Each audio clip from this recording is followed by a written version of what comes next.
new one for you today.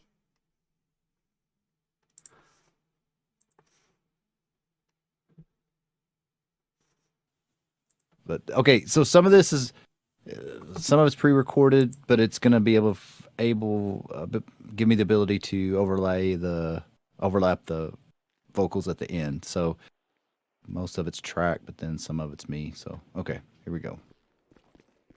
All right, turn that on. All right, here we go.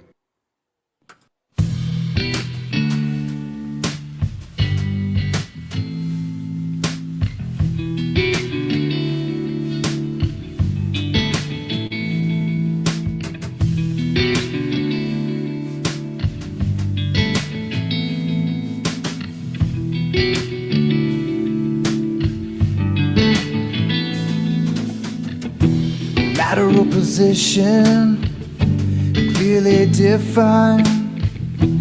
Your eyes will see once you've opened up your mind to reality. Horizontality.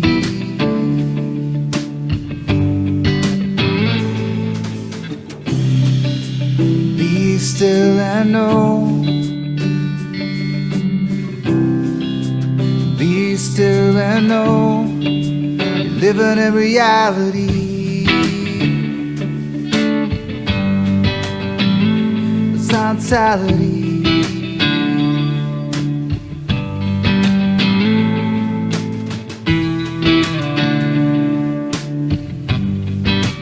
Horizontality.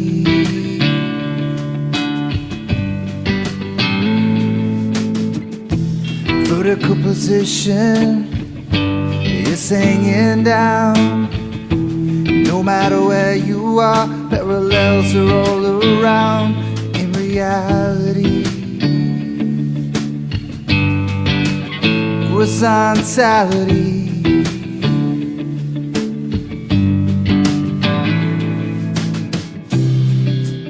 Be still and know. Even when the wind will blow, living in reality.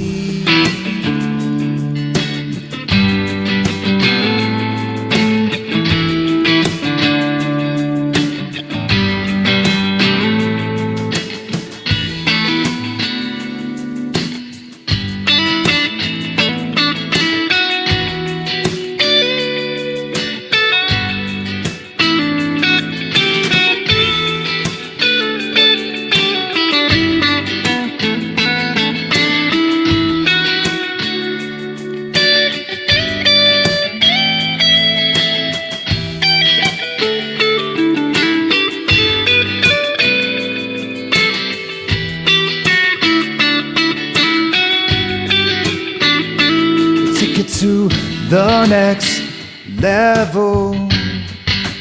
Horizontality. We'll take it to another level. Horizontality. We'll take it to another level. Horizontality. Take it to the next level. Horizontality. Take it to another level. Take it to the next level. Take it to another level. Take it to the next level. Horizontality.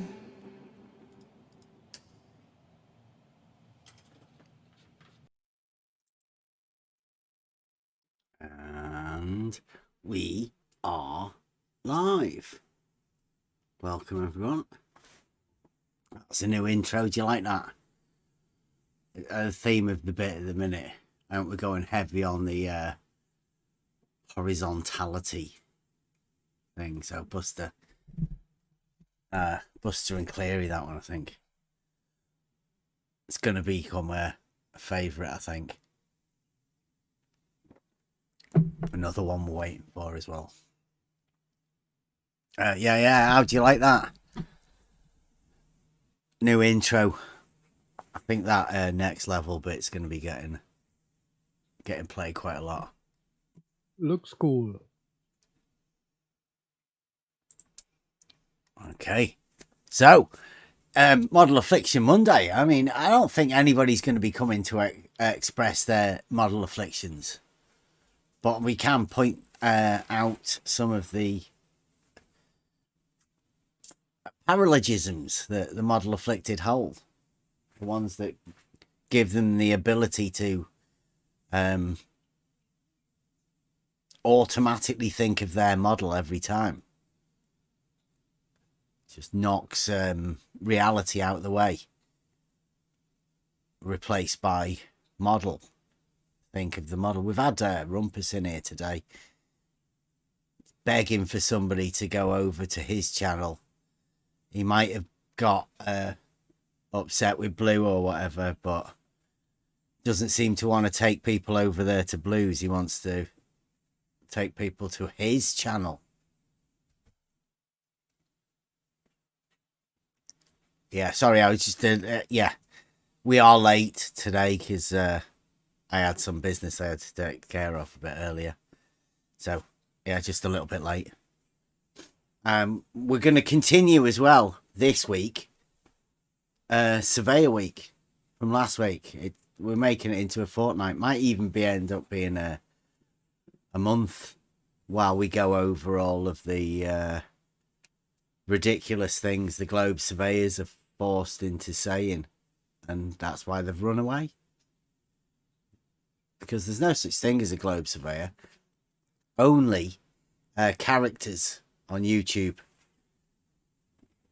and within these Discord arenas. But I mean, they're not really in these Discord arenas anymore. They've gone. There is no Globe surveyors. You'll find out. We'll go over a few videos tonight again. Now, Rumpus won't talk to me, Gadget. Gadget's asking, did we get a chance to talk to Rumpus about his test? No. I think he said he'll only ever talk to SE. And I don't know who else was it, SE. He was saying you and somebody else, wasn't it? Well, Askin. Askin, and I managed to get Mobius in. Yeah. Over at Rumpus's, though, not at Blues. Like he's had a falling out. Rumpus. Rumpus is, yeah. Yeah, the well-known Rumpus YouTube channel. He must be trying to drum up a bit of business. Get it kicked off, going again. Then he can go live. When he goes to do his test, that might be what he's doing. He might be practicing to see whether he can get his YouTube thing working. But yeah, Rumpus has been round today. Rumpus and... Was he on his own? He was running it solo. I think so, yeah. Yeah, so the things are moving. Rumpus has been round, drumming up a bit of business. He wants a debate about something. I don't know whether he... Or did he want you over so he could explain the test to you? What he was doing? He can convince...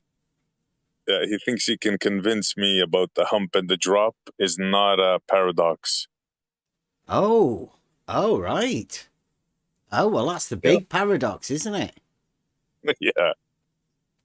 So rather than explain what his test is going to be, he wants to go into a debate to explain an obvious paradox, his misunderstanding of that, and how it's not a paradox.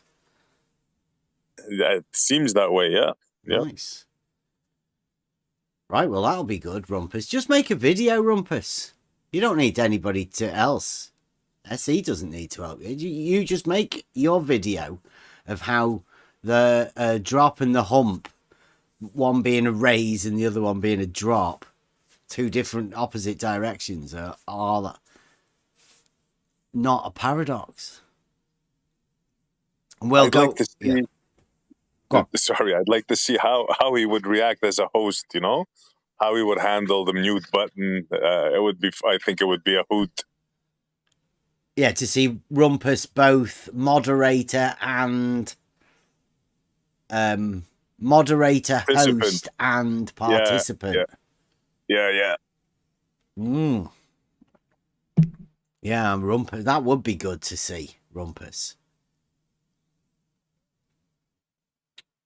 Yeah, he's hard enough to talk to Rumpus in a straight way anyway. But good on you, Rumpus. If you want to make a video and do that, I mean, I think debates are a bit...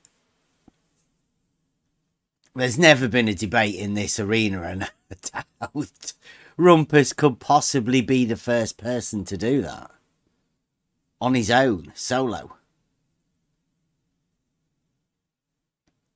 Well, I'm not so sure it'll be like a debate. Maybe more of a discussion, a trial in convincing the other. Seems like that's what he's aiming for, to convince me that there's no paradox. Right, is he not going to go over his test? Because it's about time he does that. Yeah, Really? yeah, really, for real, yeah. Maybe it will be some kind of surprise.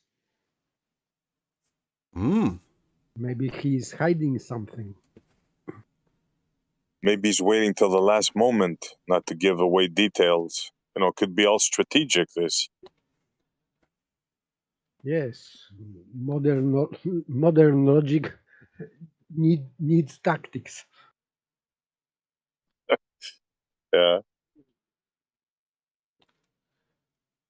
Oh, yeah. Askin's put the comment in there, Gadget.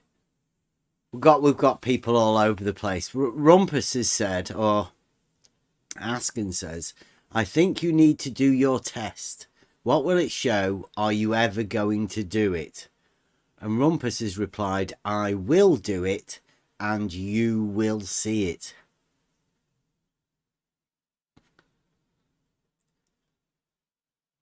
Yes, I told him I would refrain from making jokes until his next test. But Rumpus, that day is coming soon. Well, he's not tried to sort out the cameras to see whether he can actually do a live stream. He hasn't even done that yet? No, he's not. His channel's not been active for a couple of years. It's not as if he makes videos regularly on YouTube, is it? Yeah, but maybe he's done some behind-the-scene tests. Well, he's meant to be showing us, isn't he, what he was doing? Yeah, he did say he was going to make a video to explain the test. Yep, the rect test. Yeah, straight line test. Yeah. Because that's what rect means, isn't it? Straight. Mm-hmm. As in rectilinear. Okay, everybody knows what a rectangle is. Rectangle. Rectangle. Straight Yes, angle. Right angles. Right. Yeah. Right. Yeah, straight, right, rect. It's all the same. It's really weird that Rumpus has chose to call his test the rect. Almost like he doesn't even realise that he's trying wizardry to let everybody, associate rect,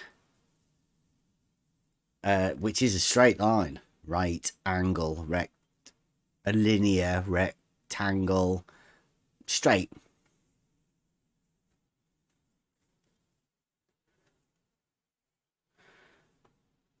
Interesting. But good luck to you, Rumpus.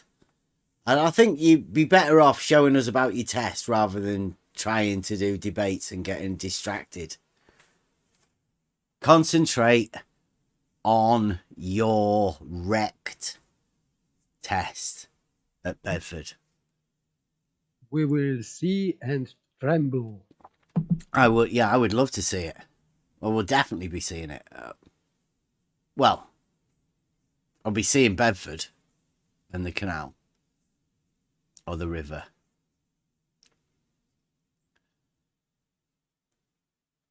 Yeah.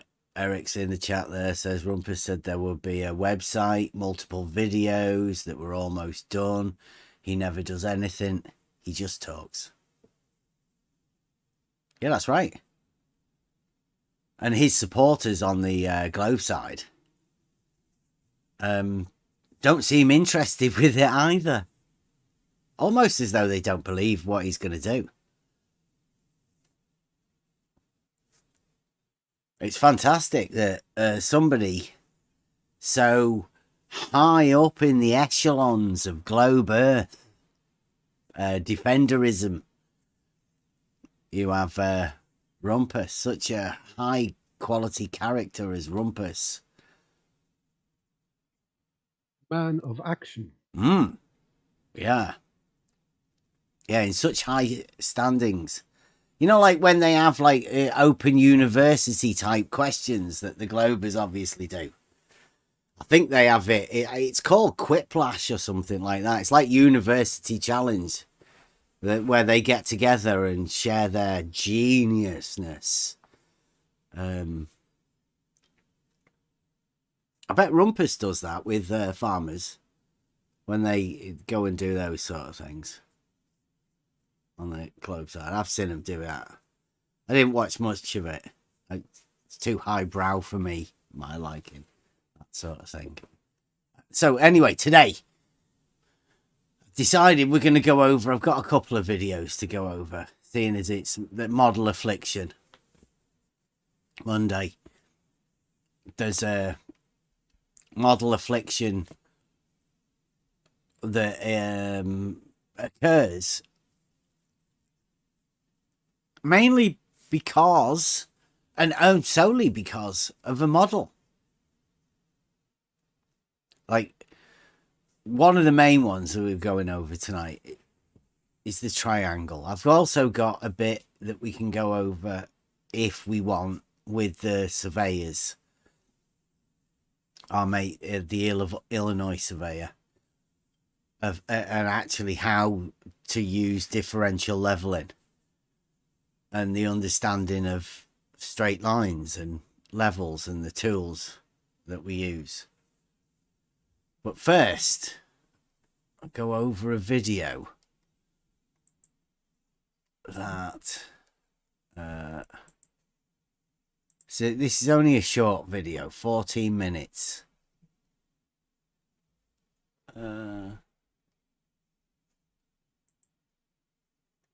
Right, so this is Larry Scott again. Larry Scott came over. He opened his mic. I don't think he'd been given permission to open his mic. But he did. And he came over to talk about surveying. And I know that there's certain discussions that you can have with people. When you know you're talking to somebody who is model afflicted, and you can induce this model affliction by triggering them with certain words, but we choose to try and not trigger them to see how far we can get with the model afflicted people, because we the most severely model afflicted people are the ones that we end up talking to.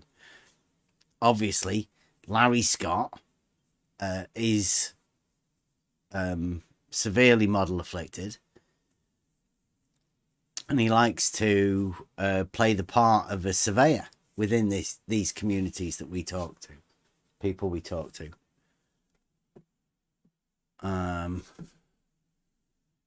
See.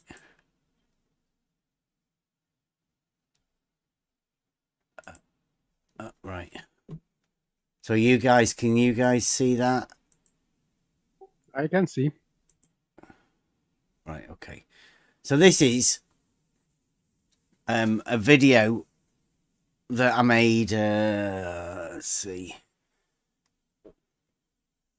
It's got 10 months ago on here, so I mean it's been quite a while. Check the sound. Gonna keep on dividing well. Sound level. How's that? Okay for everyone? Sound good? Yes, yes. I'll wait for YouTube just to catch up, right? Okay. So, old video. Listen to this. If you want to butt in at any time, anyone, give us a shout and I'll pause it. Straight lines don't bend when they get a certain distance. Okay. Triangles don't gain extra angles for getting bigger. It's ridiculous, Larry. Well, I'm if really you- considering questioning whether you are actually a surveyor. Okay. Good. My lad wants to ask you a question, Larry. Yeah. See if you can do your best to help Muted him right out. now. Well, it's all right. He's listening. Oh, this is Yeah, Larry, good. Oh I man. want to know a bit more about this, how these triangle angle expansion or something works, because I've heard it from a dad and it sounds a bit ridiculous, but I want to hear it from you. So if I can understand it a bit more, you know. Your volume's so low I can't hear you. Sorry, yeah. Can I hear a bit more about this, like, triangle angle expansion or something you were talking about?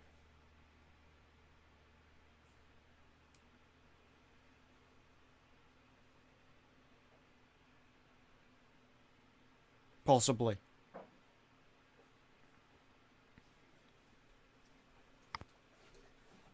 Sorry, do you mean triangles having more than 180 degrees? Yeah, as a that. sum? Yeah, how it, Okay. like, when it's small, yeah, it's 180 degrees, but when it goes to a larger scale, it somehow gets more.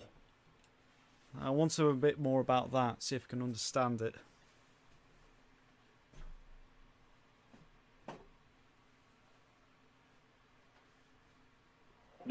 I just posted what the math is involved when dealing with planetary, county-wide, statewide, large area.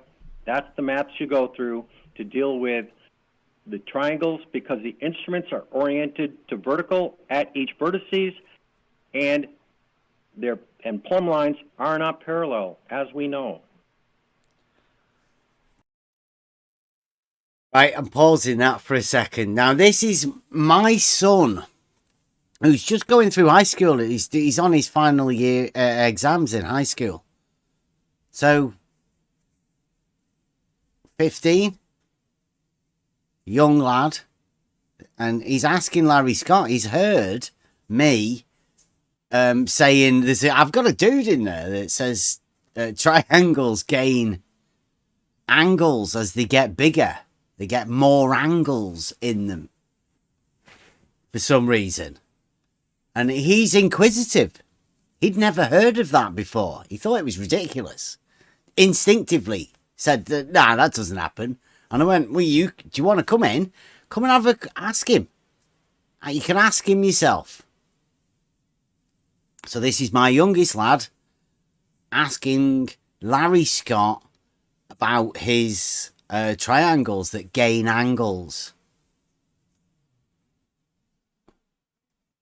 And Larry Scott, I don't know whether you've noticed or not, but there's another guy that we have that also thinks that because plumb bobs in their worldview with their model, because plumb bobs of verticals aren't parallel in their model, he thinks that has something to do with a triangle.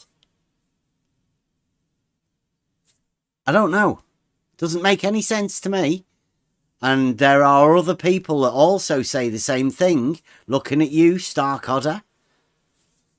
They think because plumb bobs in their model aren't parallel, that has something to do with triangles having 180 degrees. It's crazy. That's actually what they think. Model affliction. Let it continue. Well, I'm not going with what you've given them. I'm trying to just understand the whole concept, because I'm, like, as you said, I'm a bit young. Just want to know how it works, because from school I've heard triangles only have 180 degrees and all this stuff. So I just want to know how it can have more than that. Like how? Not just the math involved, but an explanation. Well, I just put the math up there, and when you get out in very large distances, it matters. When you're measuring over very small areas, it's hard. The difference is very, very small. So yeah. Given the shape, how given the does size, it have more than 180 degrees? I put the math on there because it's not just. I'm not talking about math. I'm trying to get an explanation from you, not just some paper.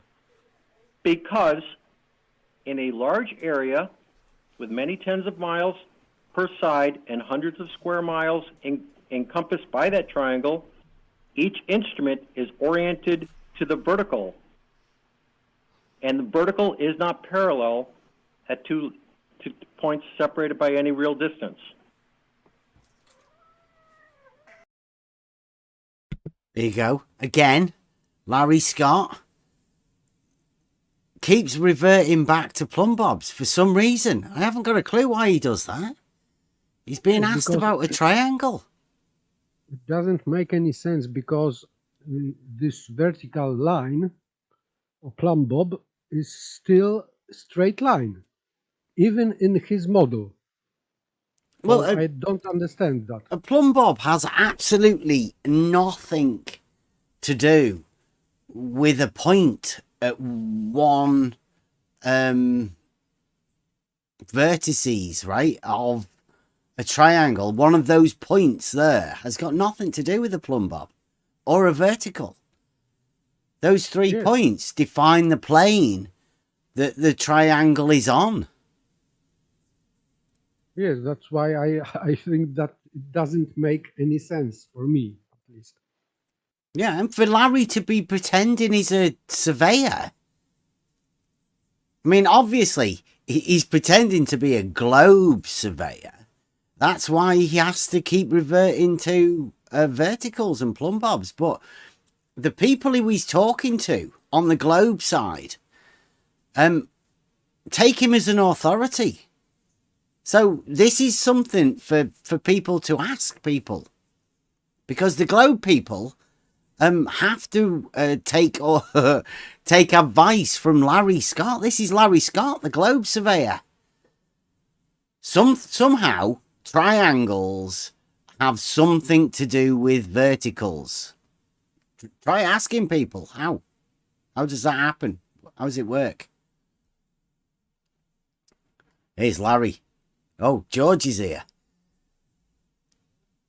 George come to help Larry out. So here we go. We'll carry on with these triangles from Larry Scott talking to a school child. Actual school child. And don't worry, no school children were hurt by a globe surveyor saying that triangles have more than 180 degrees. Here's my lad trying to question him. Is he still going fucking on? My lad's trying to work out. Yeah, I'm hearing him talking about this, but he's talking about like real life, but like triangles shouldn't be. It should be impossible for a triangle to gain more than 180 degrees because it is a triangle. It has 3 angles. When they're lined up together, the mathematics involved can only have 180 degrees. It cannot go more nor less. How big or how small it is. And that's what I understand and I've given as fact, and I'm still thinking about it, and it still seems true. I don't know how in real life it's wrong. Yeah, it doesn't really need any more consideration, really, does it, Larry? Because he's struggling now. Can you hear him? He's like wondering on the concept of a triangle having more than 180 degrees. I mean, does sound fantastic. Can you give him some help, Larry, please?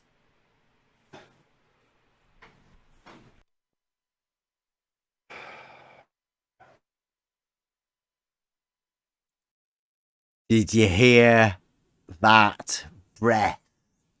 Yes, sigh. Yeah. Yep. He knows a how. 15-year-old kid out. Shout out to the youngster. Yeah. Yeah, and it's just a triangle, 180 degrees. I mean, there's not many things that, you know, they do get taught in schools, but a triangle having 180 degrees is one of the basic proofs that you get within mathematics. Everyone should know that. So to say triangles can have more is a bit ridiculous, especially when you try and logic somehow into it verticals. That's just a confusion element. Verticals have got nothing to do with the point at each corner of a triangle.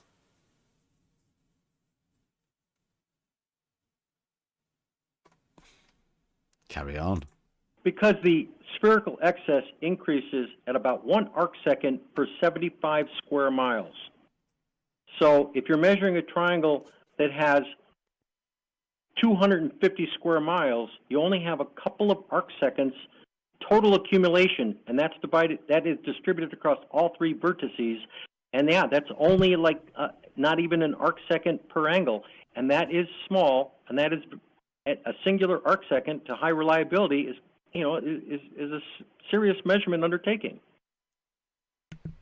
So, at what point, Larry, does a triangle, when you start with a normal triangle table, how much do you have to increase that for it to start gaining, like, the size and the angle start gaining? How big does it get until that point where it starts gaining on its angle? Well, at 75 square miles, you have 1/3 of an arcsecond per angle. So if your triangle is only many hundred acres, yeah, the spherical excess is minuscule. But when you get into measuring a triangle that has 800 or 900 square miles, now you have a few arcseconds. So what you're saying is, if you were to have a normal triangle on a table and then just a tiny bit bigger than that, it's always gaining in angles. It's just until that point you're able to see it then and only then, because it's so small of a difference. Is that what you're saying?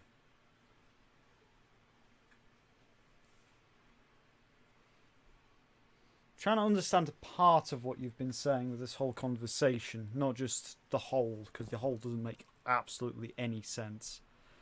You can't measure a triangle on your table that incorporates hundreds of square miles. You know, does it, like, if you had, like, let's say, some brilliant tool that you'll be able to measure some, like, the extremest of smallest of differences, would a small triangle on your table compared to a triangle just a tiny bit bigger than that, would you see a difference in them too? No, because you'll be measuring the triangles on your table with a protractor at each vertices. That's all in the plane of the table. But when you get out in the real world, when you level up your instrument to the local vertical and you go 20 miles away or 50 miles away and level up your instrument to the local vertical lines are radial to the center of the Earth. So even if you had the best instrument that you'd be able to calculate like any distance between the smallest of points, you wouldn't measure. If you were to have that instrument, not just a normal protractor and all of that, would you be able to see a difference? Yes or no? That is the question. In theory, yes. Okay. In practice, no. So, in theory, yes. Do you want to go back again? Yeah, Listen to that. that was something. That is the question. Let's see the question. Not just a normal protractor and all of that. Would you be able to see a difference? Yes or no? That is the question. In theory, yes. Okay. In practice, no. So he's asking him about a triangle getting bigger. And Larry said, in theory, yes, it does gain more angles. I don't know which theory that is. Perhaps it's a globe surveyor theory, because I've never heard of it. It's definitely not in mathematics that I understand, anyway. Definitely not in Euclidean mathematics. It was nice when he said, "You're not making any sense. I don't understand what you're saying." Still, he was just second before that. He said that he is leveling his tool to local vertical. Mm-hmm. Did I heard properly? How can you level your tool to vertical, to horizontal? He should say, but I heard 2 times. He said 2 times to local vertical. Yeah, It this doesn't is... make any sense for It's me. well, he's been doing it with triangles, right? Larry Scott, globe surveyor, is so afflicted within the, like we have this, the geometrical understanding of reality has to differ on the globe model, right? There's too many paradoxes. So Larry Scott, his particular parallelism is centered around the vertical. Now, Larry assumes that verticals aren't parallel, and to him, that proves his model, obviously. So every time he tries to do globe surveying, if he can relate it to that vertical, because that's his particular parallelism, then that justifies it in his own mind. Now, nobody will ever be able to talk to Larry about that particular understanding that he has, because that's his parallelism. It'll just be a string of incoherent nonsense that comes out every time, and he'll just keep relating it to verticals for some reason. Level which matches vertical. It doesn't make sense.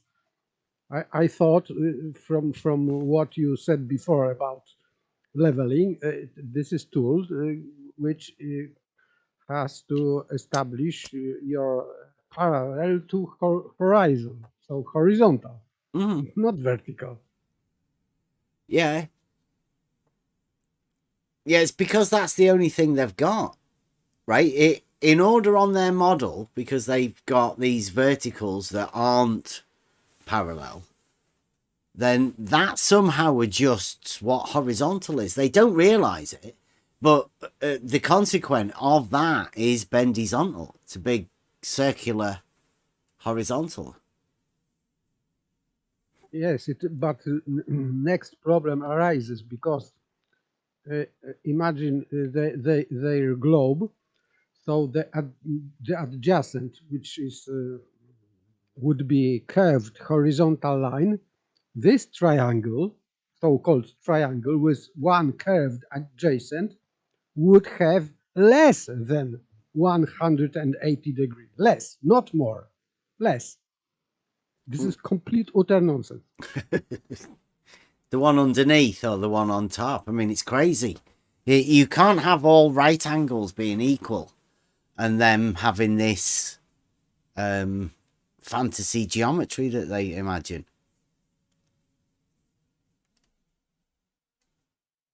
And he segued to from normal planar triangles to triangles drawn on the sphere, but it has nothing to do with first his triangle with bendizontal. Bendizontal triangle has less than normal amount of degrees. Well, triangles only have 180, like my son said. Of course.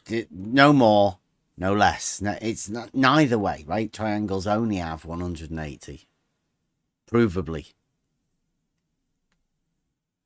Only a model affliction makes you imagine otherwise.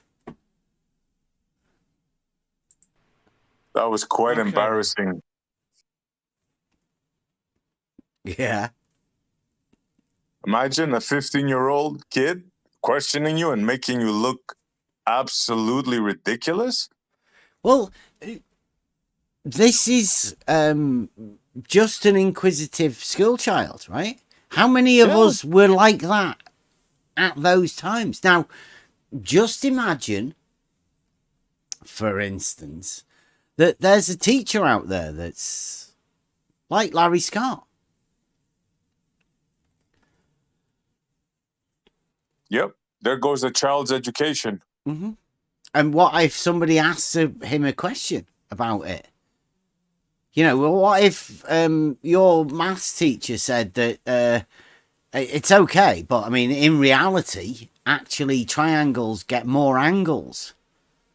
And you go, well, that doesn't work in maths, does it? And well, in maths it is, but like in reality, it's different. Well, Yeah.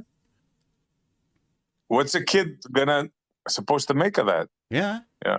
But I mean, that's a child, right? What we're used to is being adults and have people do that, right?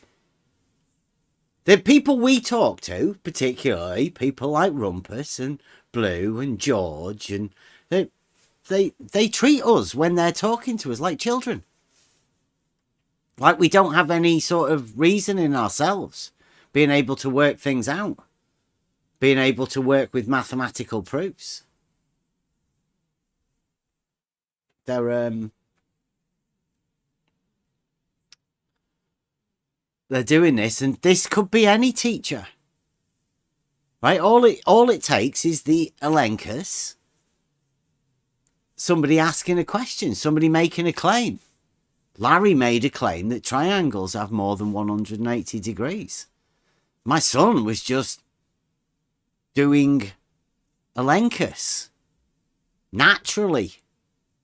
Yeah. I remember when I first heard that, and I asked you, who is that guy? Yeah. Got a new guy? You go to me, no, that's my son. I go, what? That's your young son? Your 15-year-old son? I couldn't believe it. Yeah. Yeah. He's the reason I started Try Thinking 6 years ago. So, Well, he's one smart kid. I would be proud of him. well, this year he finishes his school. And then the education job, I think, is handed over to me. I can then go and find out all of the bits that are missing. Because I know that we talk as adults, and there's stuff that we all learn that we didn't learn when we were children. And you think, well, it would have been invaluable if I had have learned it back then. Get a chance to work through it with my son. He's the cameraman. He's already took pictures of Fata Morganas and 85-mile shots of the Isle of Man. I'd say he's way ahead of us. At that age, I wasn't even concerned of such matters. Mm. I'm sure you weren't either. No. No, I mean, it's people around here that have said things to me that have caused me to look into things. And had I not done that, I wouldn't have the proofs that I hold now. Right? Back then, I wasn't the same person I am now. This arena has molded me. The people that we talk to, the people that I talk to, you lot, right? All of it, everybody. All influenced everything that we all are. All of these people. Mostly saying stupid shit that you sort of look into, right? And like Larry Scott said that triangles have more than 180 degrees. Yeah, every proof I find, actual proofs, real proofs, state that that's impossible. literally impossible. It's a conceptual framework, everything that it's built upon. Completely two-dimensional, impossible. You just have to put your mind in a certain place. Well, I can't. I've not had it put into me. Somebody hasn't taught me these little tricks to be able to be fooled. I never got taught them. But now, I will be able to. People have been saying to us, all of this, you should do this for learning, you should do that. Well, I will, but I'm going to do it with my son. Because then there's an actual purpose and a reason for us to do it. Go down like Socrates, teaching the youth how to think. Try thinking. It's called try thinking for a reason. And it was my son that is the inspiration for it. Because I was never actually thinking. I don't think anybody is actually really thinking. I always imagined that walking around with the robes. It's quite a good job, isn't it? But all they're doing is just thinking about stuff. Talking, thinking and talking and expressing and being able to discuss ideas and things. There's nothing wrong with that. It's what we should be doing more of it.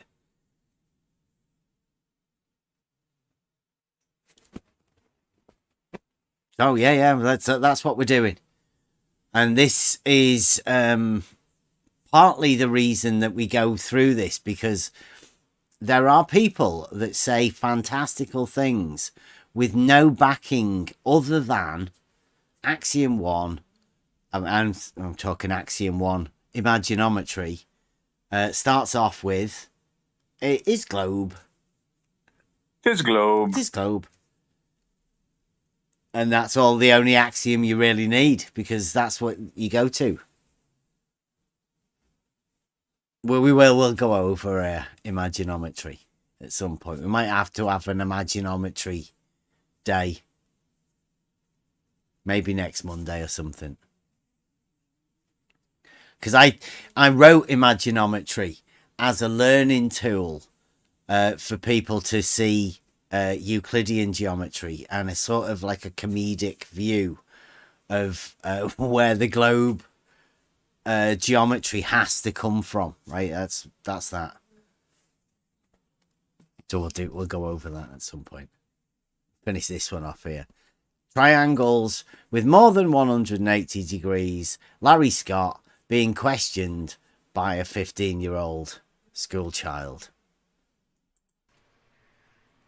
Because each of the instrument at each vertex, if it were oriented to vertical lines are not parallel. But if you're only dealing with something the size of the interior of a room, those numbers are too small to even contemplate. That's why it only shows up when dealing with triangles incorporating hundreds of square miles, and the instruments are oriented to the local vertical at each vertex. Okay, And so vertical lines are radial to the surface of the Earth.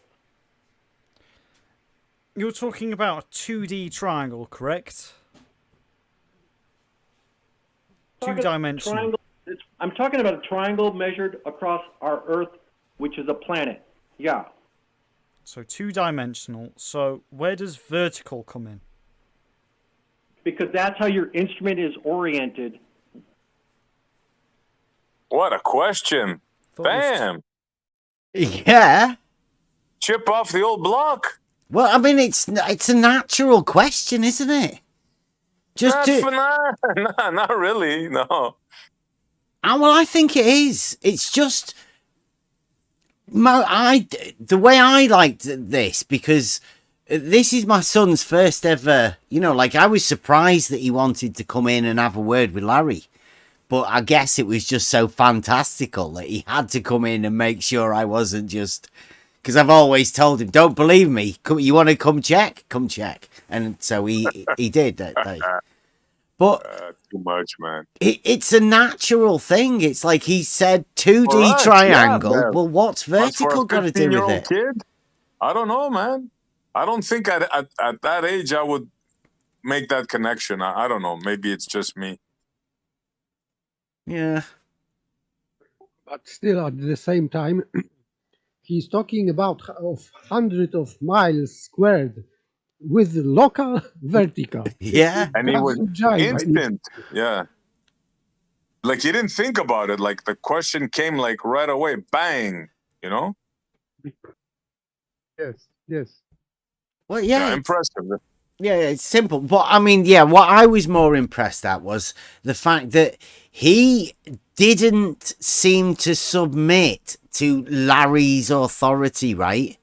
He's a young lad, but it sounded so ridiculous to him that it nullified any authority that Larry had. Yeah, Like instant. he was just purely questioning the facts, not the person, because obviously the two didn't fucking match up. Every normal person has self-defense against cognitive dissonance. So Yeah. I think that your son was just defending because he was led into some kind of cognitive dissonance. That's natural self-defense. Yeah, he wasn't willing to be bullshitted by Larry. And he still wanted to question, right? There was like, he still had questions and he wanted to be able to formulate the question. Now, if I've done anything in what I do, I hope it was to influence my son into having the clarity to try and express the question that he wanted to get answered. And obviously Larry can't answer the question because there is no answer. He just made up a geometry. His model had dictated something to him. He would make a formidable debater. That's for sure. Well, his training starts as soon as his exams finish. He's going to become part of the team, hopefully. Fingers crossed. He'll be helping us out. Oh no, not two Bevs. Oh no, how are they gonna handle that? Bev Jr. Shit. Yeah, it's going to be fun teaching stuff. And he's obviously good with the camera and all that. So we've got more of this sort of stuff to come. Two-dimensional though. How can an instrument be oriented in any other way if it is not? If it is two-dimensional. It's a complicated subject. I gave it my shot. Take the deep dive, the Ordnance Survey, or any other large geodetic textbook will explain it to you. All right then. Thanks, Larry. I'll try and keep looking into it. Given the existence of the South Pole, sunrise, sunset, orbiting satellites, eclipses, and tides, yeah, flat is not an option. Thanks for that, Larry. See, flat is not an option with a 2D triangle. I'd say it's 2D. That's the bit that proves there's only 180 degrees. And it's an actual triangle.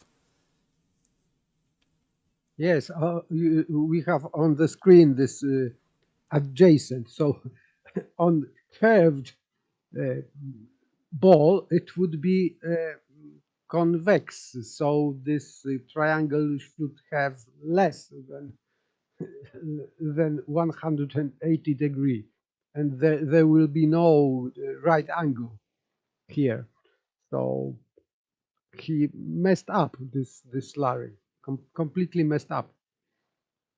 Well, when you actually start looking into Euclidean geometry, the triangle and the fact of the three is the proof that straight line.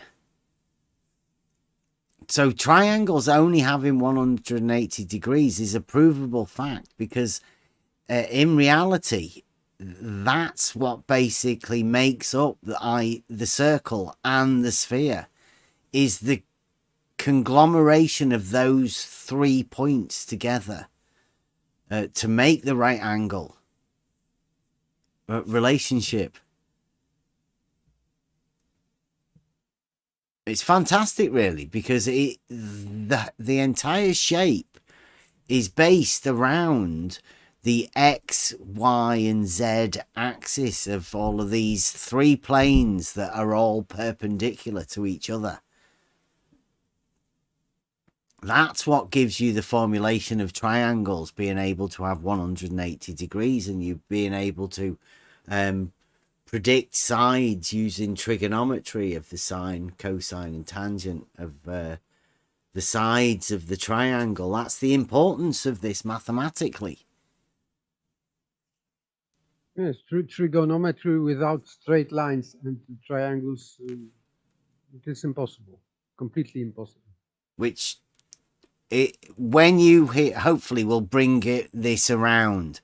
But the stolen concept fallacy is the idea. It's a fallacy. It's a ridiculous fallacy where you use a proof for something to prove that something is false.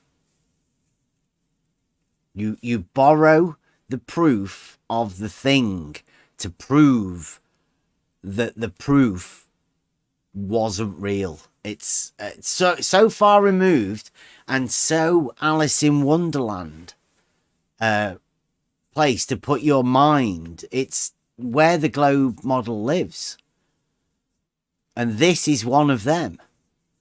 You can't use a triangle and the geometric principles of a triangle having 180 degrees to prove that triangles have more or less than 180 degrees. It's impossible. It's called the stolen concept fallacy. And there's a model that's completely built upon just stolen concept fallacies. And this is where we're going to be getting into pretty soon. This is what Model Affliction Monday will be all about. We've got one of the biggest guys with stolen concept fallacies, and that's Wally. But Blue has pointed out recently that soundly said that Jesse Kozlowski had a proof of the radius. And that, strangely enough, is the big stolen concept fallacy that people obviously just need it pointing out to them. Hopefully we've been doing the logic, and eventually when we get back round to the trivium, not this week, next week, hopefully, fingers crossed, we might get round to start looking at some of the sophistical refutations,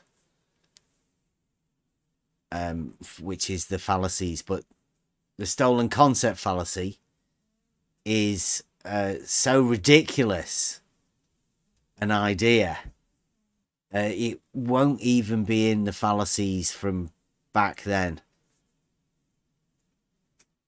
because it's so ridiculous. But I mean, it's a new one, obviously. Some people do have it and do hold these ideas. Let's see what's at the end of this video. Larry's gone. Might be How do you me. think my lad did? Better than good.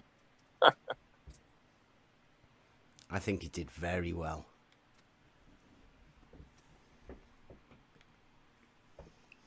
I don't think he got anything Me too, by sorted. the way. Me but too, by the way. He will be looking into it.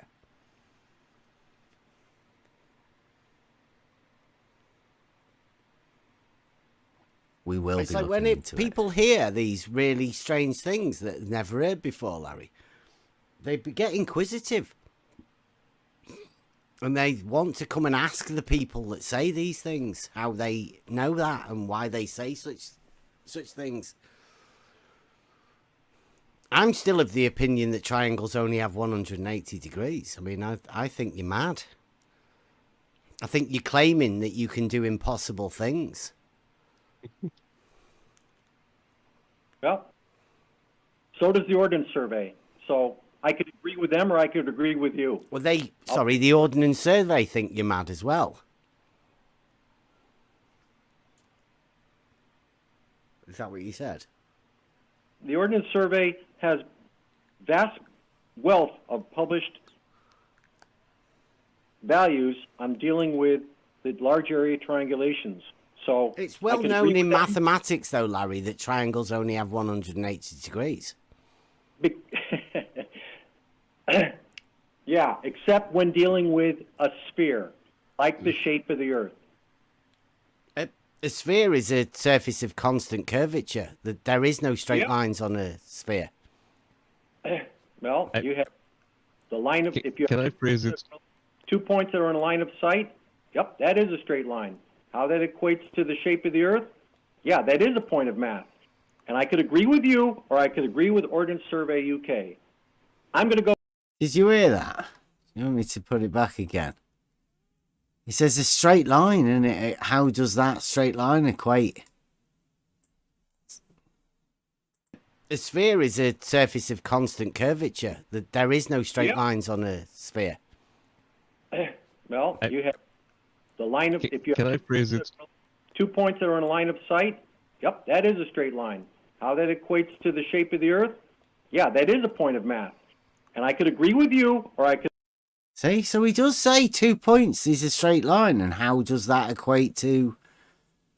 He has a paralogism. Definitely. He knows it's a straight line. He says it's a straight line. He says it's a point of math. Listen back again. It's a point of math about a straight line. like the shape of the Earth. A sphere is a surface of constant curvature. There is no straight lines on a sphere.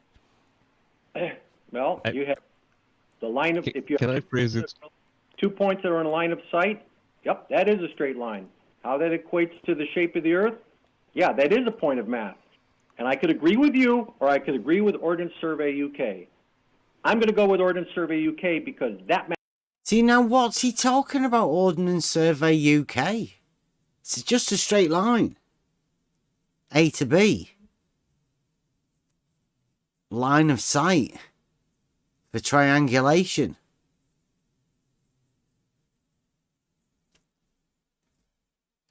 He's not responding. He's not addressing the issue at No. all, in fact. So it's got a massive paralogism, right? He can't see it. He can't even begin to enter into the conversation or answer the question or even contemplate answering the question. It's almost as if he hears a different question. I think. That's giving him the benefit of the doubt, right? Because the opposite is that he's just purposely avoiding answering, which is dishonest. I think it is, because I think he knows that he cannot give straightforward answers because he would trap himself into Euclid geometry, and he would be done. Yeah. Yeah, but who's he fooling? Who's he trying to fool? Remember, this is Larry Scott, the Globe surveyor. I mean, he's never going to convince me that triangles can have more than 180 degrees or less, right? Depending on which way I want to talk about. Because they don't. Triangles only have 180 degrees, and I know the mathematical proofs, right? So he's not going to be able to convince someone like me. But I bet the Globers, because they're never going to be able to understand what he's talking about. The only thing they are forced into doing is to giving Larry that authority to talk on these matters. I think that the topic is not to be understood. That's why they are Globers. They are searching for someone who will play fool Yeah. because they don't understand, because you cannot understand that. So you just, if you have volunteer to do this dirty work, so to play fool in front of the audience, so let it be. Yeah, you think Larry's that fool? Not fool, but rather actor, or Yeah. He's the man man that who will say that, because yes, they'll be struggling to find somebody else to actually say that stuff, right? yes, it would be difficult, or maybe well paid, or an actor, or whatever, but Yeah. it has to be someone. I think personally what they do is they put up shadow giants, right? They make a shadow giant, and then they can point at the shadow giant and say, look, shadow giant said this. And that's it. Well, eventually, you need the people to be the shadow giants. Now, unfortunately, because geometry is a practical extension in reality of reality and formed on reality logic, that goes to have mathematics and geometry. Geometry first, I say. I say geometry came before mathematics. Mathematics is formed on geometry, and geometry is the first extension of logic into it's the link from logic to mathematics. That's where I would place geometry.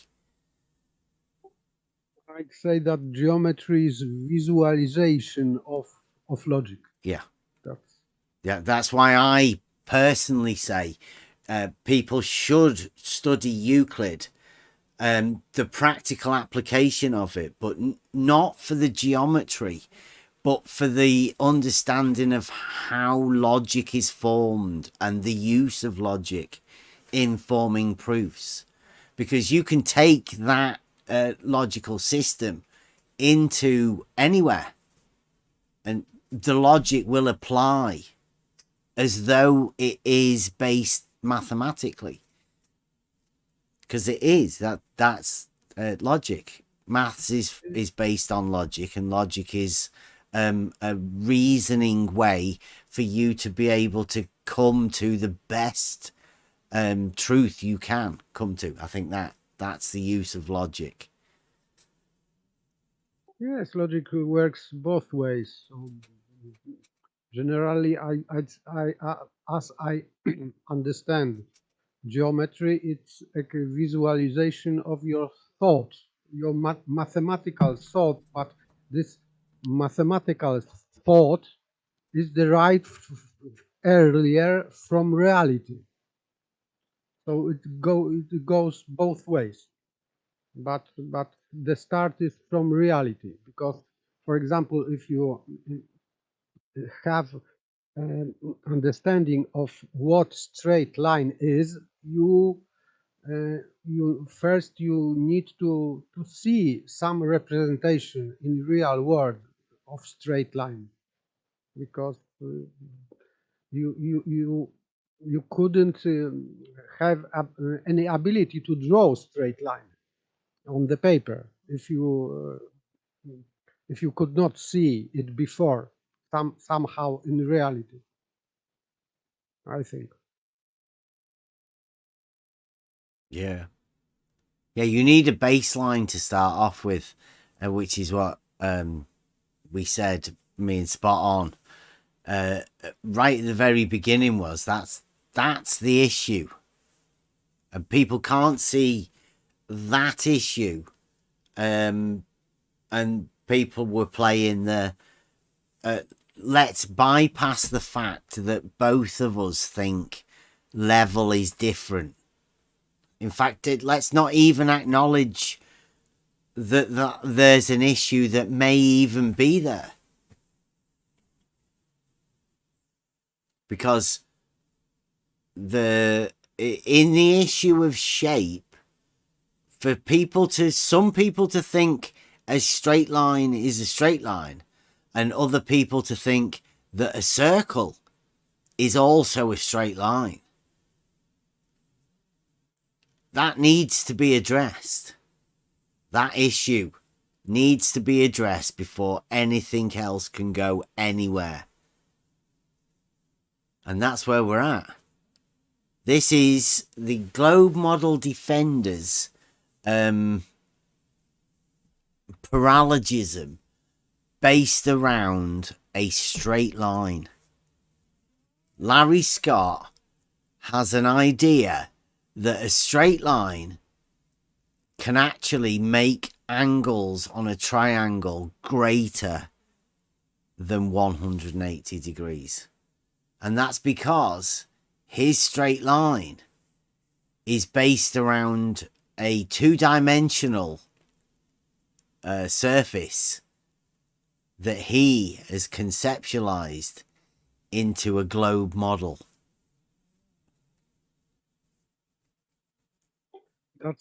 I think that's why they insist on like Brenda on 2D surface, because then people can think that they are still talking about planar triangles, because if it is 2D, therefore it's planar. But they are talking about 2D curved surface. Well, conceptually, right? Because in reality, in reality, that 2D is a plane surface, and there is proofs to prove that it is a plane surface.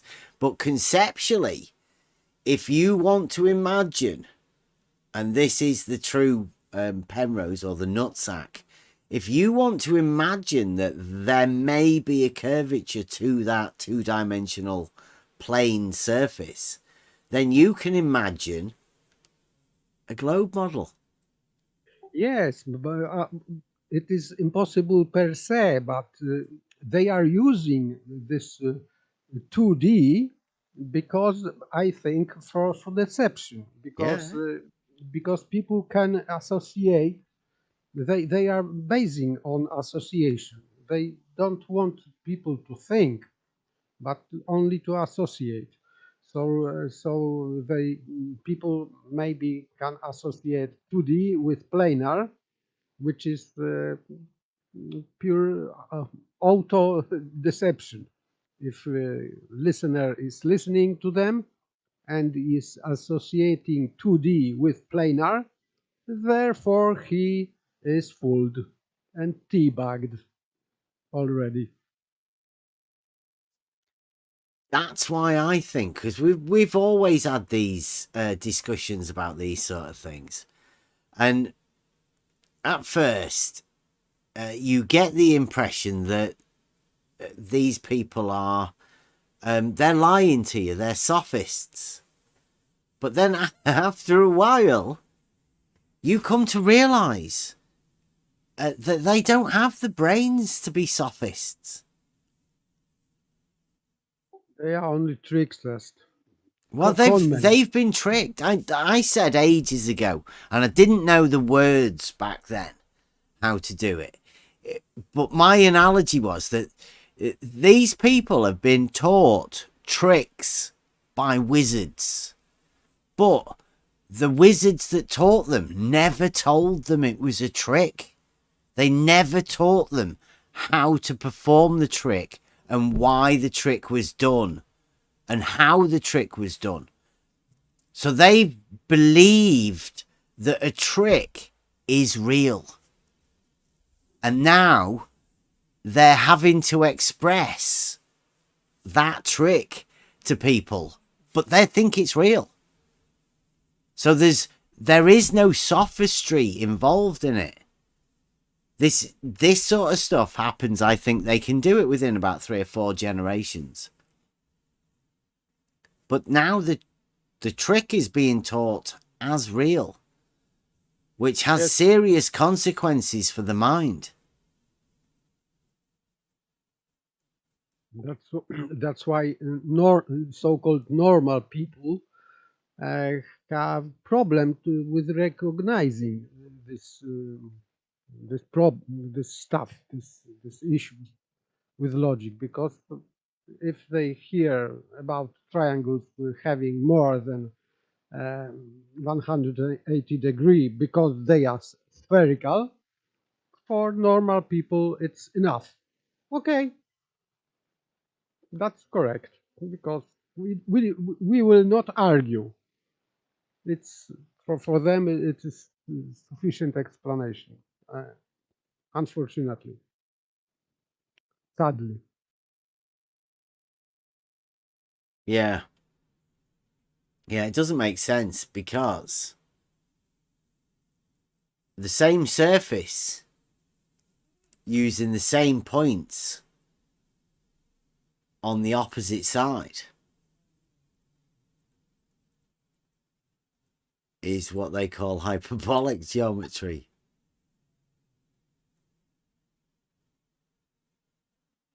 Of the same two-dimensional surface. It's just ridiculous.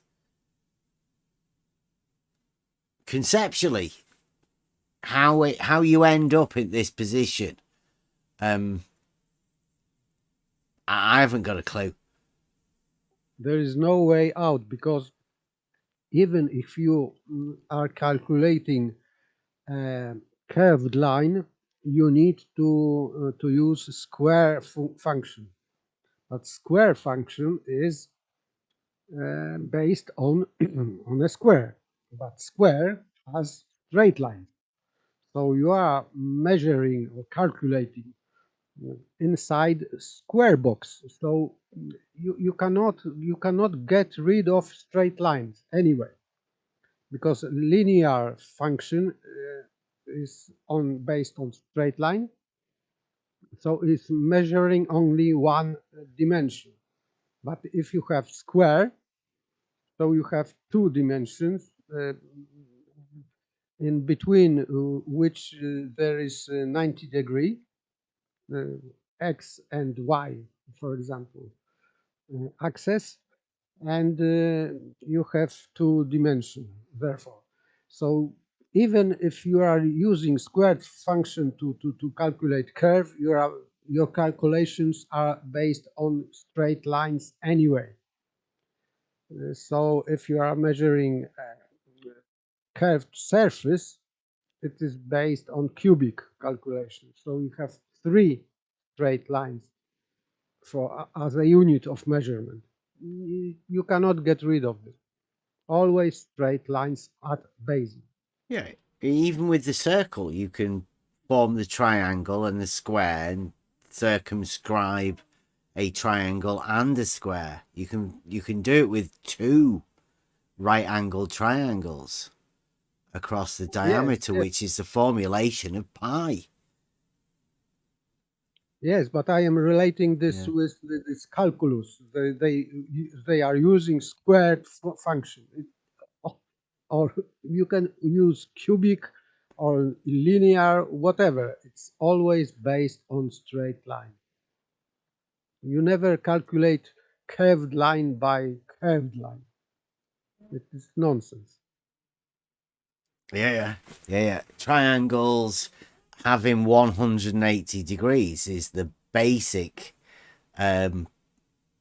mathematical proof that proves the straight line. It proves Pythagoras. It gives you the idea that everything that's formed within mathematics is based upon that, and the understanding of the relationship of the triangle and the straight line and the circle. They all go together.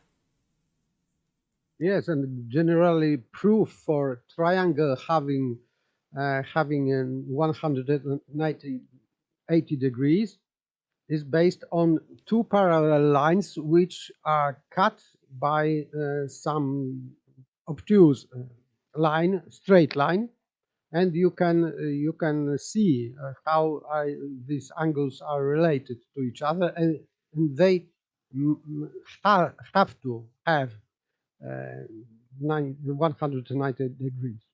So this is basic proof for triangle having this amount of degrees.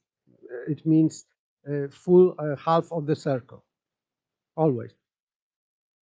Yeah, pi. Yeah. There's 2 pi in a circle. We'll get to that in a minute. I just finished this off. I'm pretty sure it's nearly Matches ended. my experience. What you're saying does Larry, not match my experience. I can't go with anything Flat Earth says. Larry, I'm Okay, just saying triangles have tell you what. 180 degrees. I can't let that go. What's up? Sorry. I'm saying Okay, triangles okay. have 180 degrees. That's not flat Earth. Okay. It's mathematics. Take a soccer ball and draw a triangle on it and measure up those angles. You can't measure an angle to a curve, Larry. Oh, okay, yeah, there you go. Then we're done. I don't know what else to say. You said you agree with Ordnance Survey UK, and I thought that was common ground. I bring that to the fore, and they're all about the shape of the Earth, that you do not agree with the Ordnance Survey UK, apparently. So I brought that up as common ground. They don't measure angles to curves, the Ordnance Survey. Except when they say they do. Wow. There you go. Larry Scott says that the Ordnance Survey measure angles to curves. There's no such thing as an angle to a curve. I'm pretty sure that the Ordnance Survey would know that. But Larry Scott, Globe Surveyor, makes claims for people that do things like that. It about this. I tried to talk to the Ordnance Survey ages ago, and you may have seen them. They follow me round with tweets that they've so-called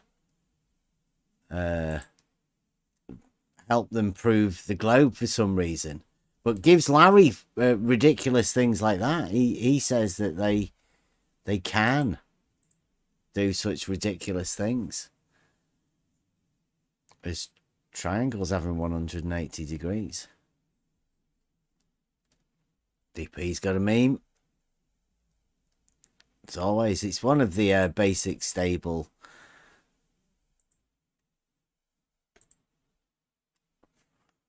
And this one was a good one. I've got another good one that shows us I got this one the other day. I quite like this one because this one is what DP was showing, but that angle subtended within from the diameter shows there that those relationships of all of those right angle triangles are similar to the right angle triangle that you're dealing with.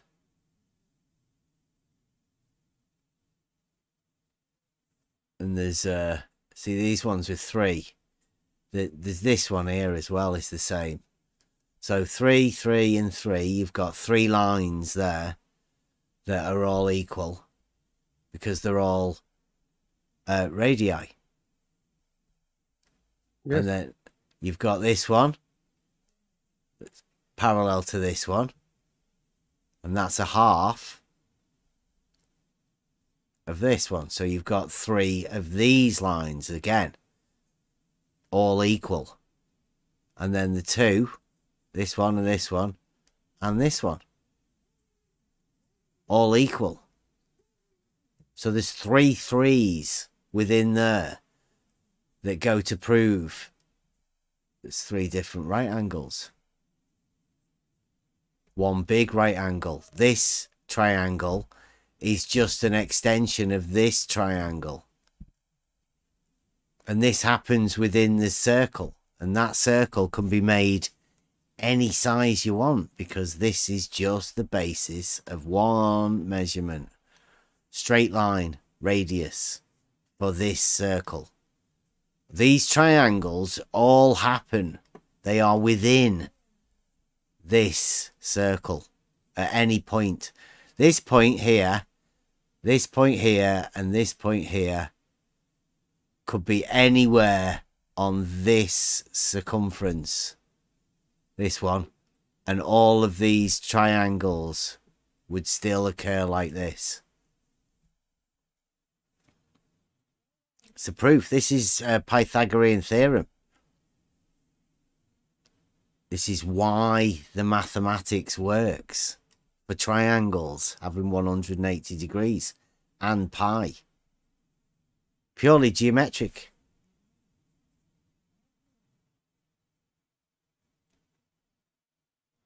Advanced simplicity.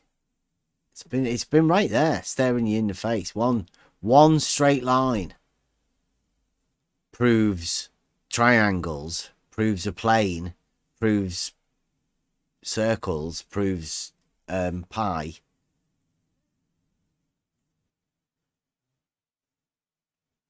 Yep, they keep proportion. Mm-hmm.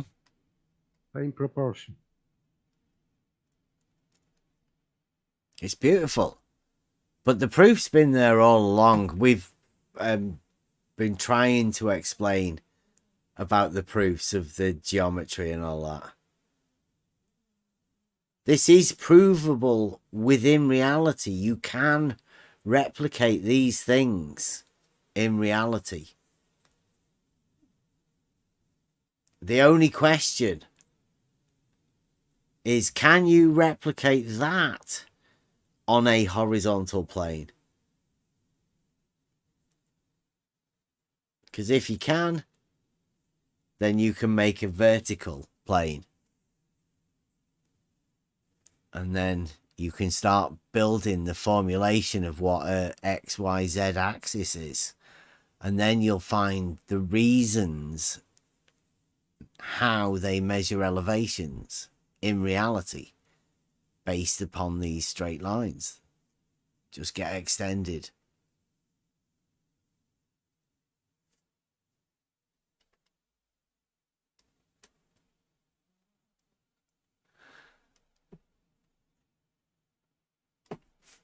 Triangles are the proof that I think everybody should be looking for. It goes to prove the perpendicularity. This is right angle. There is the proof within the circle also. If you build this out, you can end up having rectangles and squares within circles.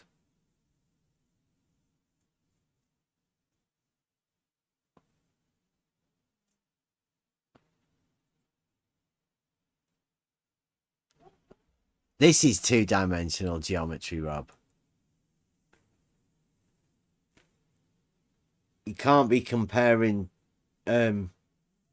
spherical geometry and Euclidean geometry as though they're both two-dimensional geometries. Spherical geometry cannot be two-dimensional geometry because it involves 3 dimensions automatically. The biggest stolen concept fallacy right there in that statement. A sphere, i.e. spherical things, is 3-dimensional. It's defined within Euclid, Book 11, solid geometry.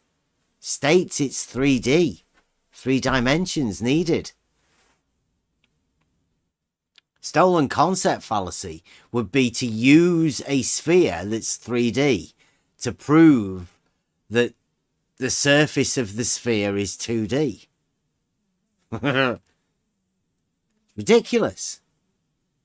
You use a 3D sphere to prove that a triangle can have more than 180 degrees. Absolutely ridiculous. You're using the proofs of Euclidean geometry to disprove Euclidean geometry. The biggest stolen concept fallacy ever, and everybody holds it as a paralogism. Nobody wants to look at it.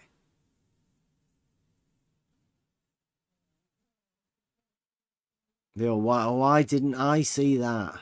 It's because you didn't. You hold it as a paralogism. Probably still don't see it. Yes, because they are deceived by this 2D, that surface is allegedly 2D. It means this is thin as paper. So completely nonsense. I cannot argue because this is so nonsensical, because objects always have surface or superficies, but not 3 points though. Of course, but spherical is 3D automatically. So you cannot say that surface of the sphere is 2D, because if you would make, for example, sphere smaller and smaller, and you are diminishing surface of the ball or sphere, so it means that the surface is no, maybe wrong example, but it is impossible to hold that position that surface of the sphere is 2D, because it encompasses 3D object. So how can you encompass a 3D object with 2D surface? It is impossible. You've got to think of the like we say with the hump and the drop. If you do have the conceptualization that 3 points in space, right, in 3D space, Euclidean space, anywhere, those 3 points have some sort of a 2-dimensional surface that they think it's on. Well, that's a plane, obviously, because it's those 3 points. If on a sphere you create 3 points, and you will create so-called spherical triangle, you can also beneath this surface you can create normal planar triangle also. And and the inverse of the spherical, right? Yes. The So hyperbolic. so you can create inside this spherical object on this, not on the surface of the ball, but inside you can create normal triangles. So with given 3 points on the surface, you can create two triangles, one spherical and one normal. And Also. one inverted, right? If you're going to Yes. use the surface, you can use both sides of the surface. And one Yes. side you would have triangles with more, and on the other side, triangles with less. On the same surface, just both different sides of it. Yes, but inside you can create normal triangles. Yeah, yeah. And the straight lines in between the points you could have. Of course. Yeah. Yes. Only one of them it would be a real triangle that you could actually measure the angles on. Would be the what everybody would know as a triangle.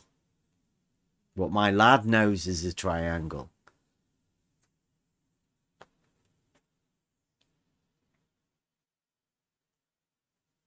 Just makes it easy for you to understand what a triangle is if you understand 2D is a plane surface, and those 3 points define that plane.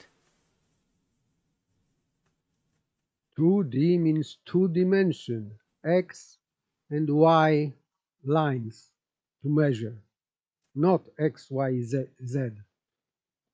If you have sphere, you have X, Y, Z automatically. You cannot measure. That's why you are using automatically cubic measurement, not spherical measurement, cubic, with straight lines and perpendicularity. So you cannot measure sphere by sphere. You measure sphere by cubic measurement.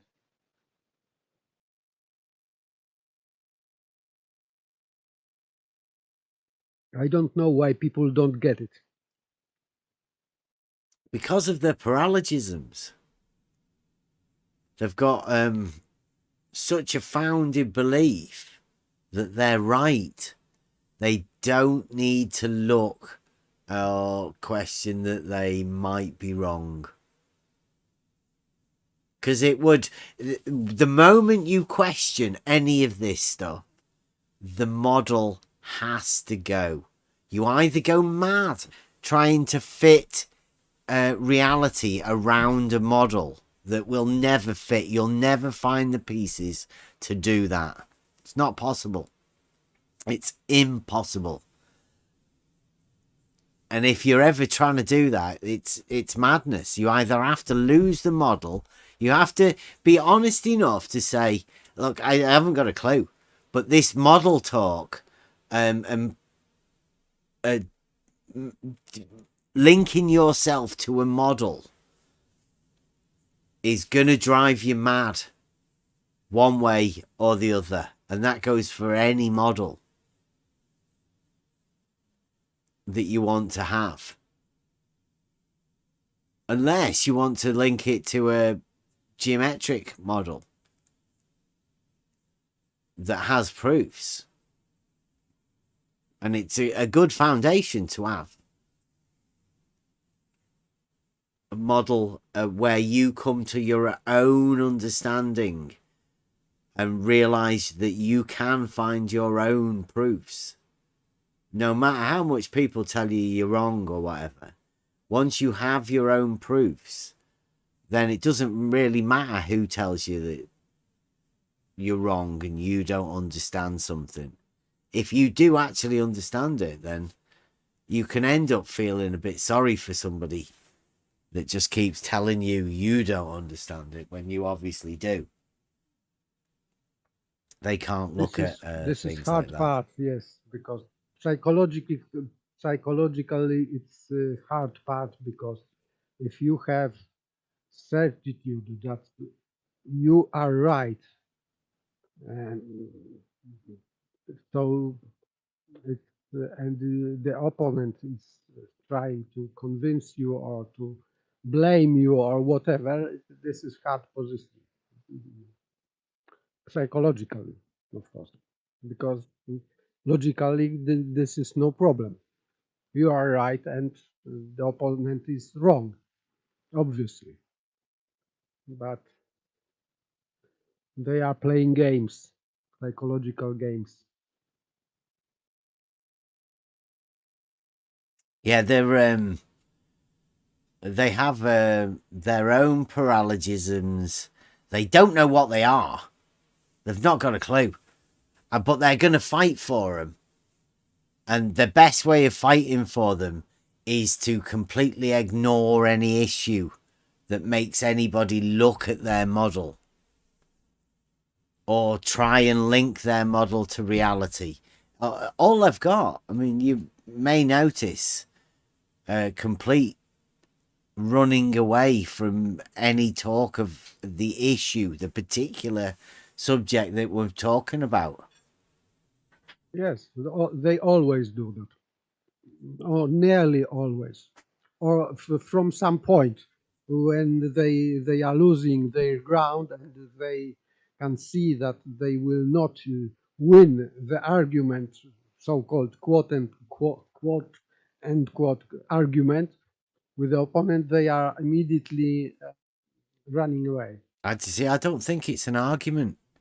I Yes, think yes, it's it is the not. acknowledging the paralogism, or even looking at the paralogism, or somebody causing them to look at it, is enough for their cogdice in their heads, right, to just turn them away from it purposely. Their own cognitive dissonance won't allow them to look at it, because I think their framework of their understanding would cause them to go even more mad than they already will end up being. Yes, they have logic will not defend them. So only psychologically can they can try to defend themselves. But this is not for long. I think you cannot deny your conscious whole life using psychological tricks. I think this is impossible in the long way. Yeah, at some point that you have to look at it yourself. You cannot keep chasing ambulances, can you? And keep denying this obvious truths that are right there. It's going to be hard work for the guys, and I understand why they don't want to come round here and talk to us. But that doesn't mean we don't need to talk about it. That's why Model Affliction Monday's on. That's why we do what we do here. Point out that there are people that have issues, and they're mental issues. Somebody's placed something, an idea, in the brain of the people, and they've accepted it as a truth. May even be so early on in the formulation of the minds of the people that it's just stuck in there. There's nothing you can do. It's just it's a paralogism, and it's lodged in there, and they can't look at it. They can't acknowledge it. It's like the elephant in the room. Yes, Aristotle said that you know that if you cannot see things which are too obvious, so because they are so obvious that you don't see them. So that's why they are missing elephant in the menagerie, Yeah. because and if you are trying to show them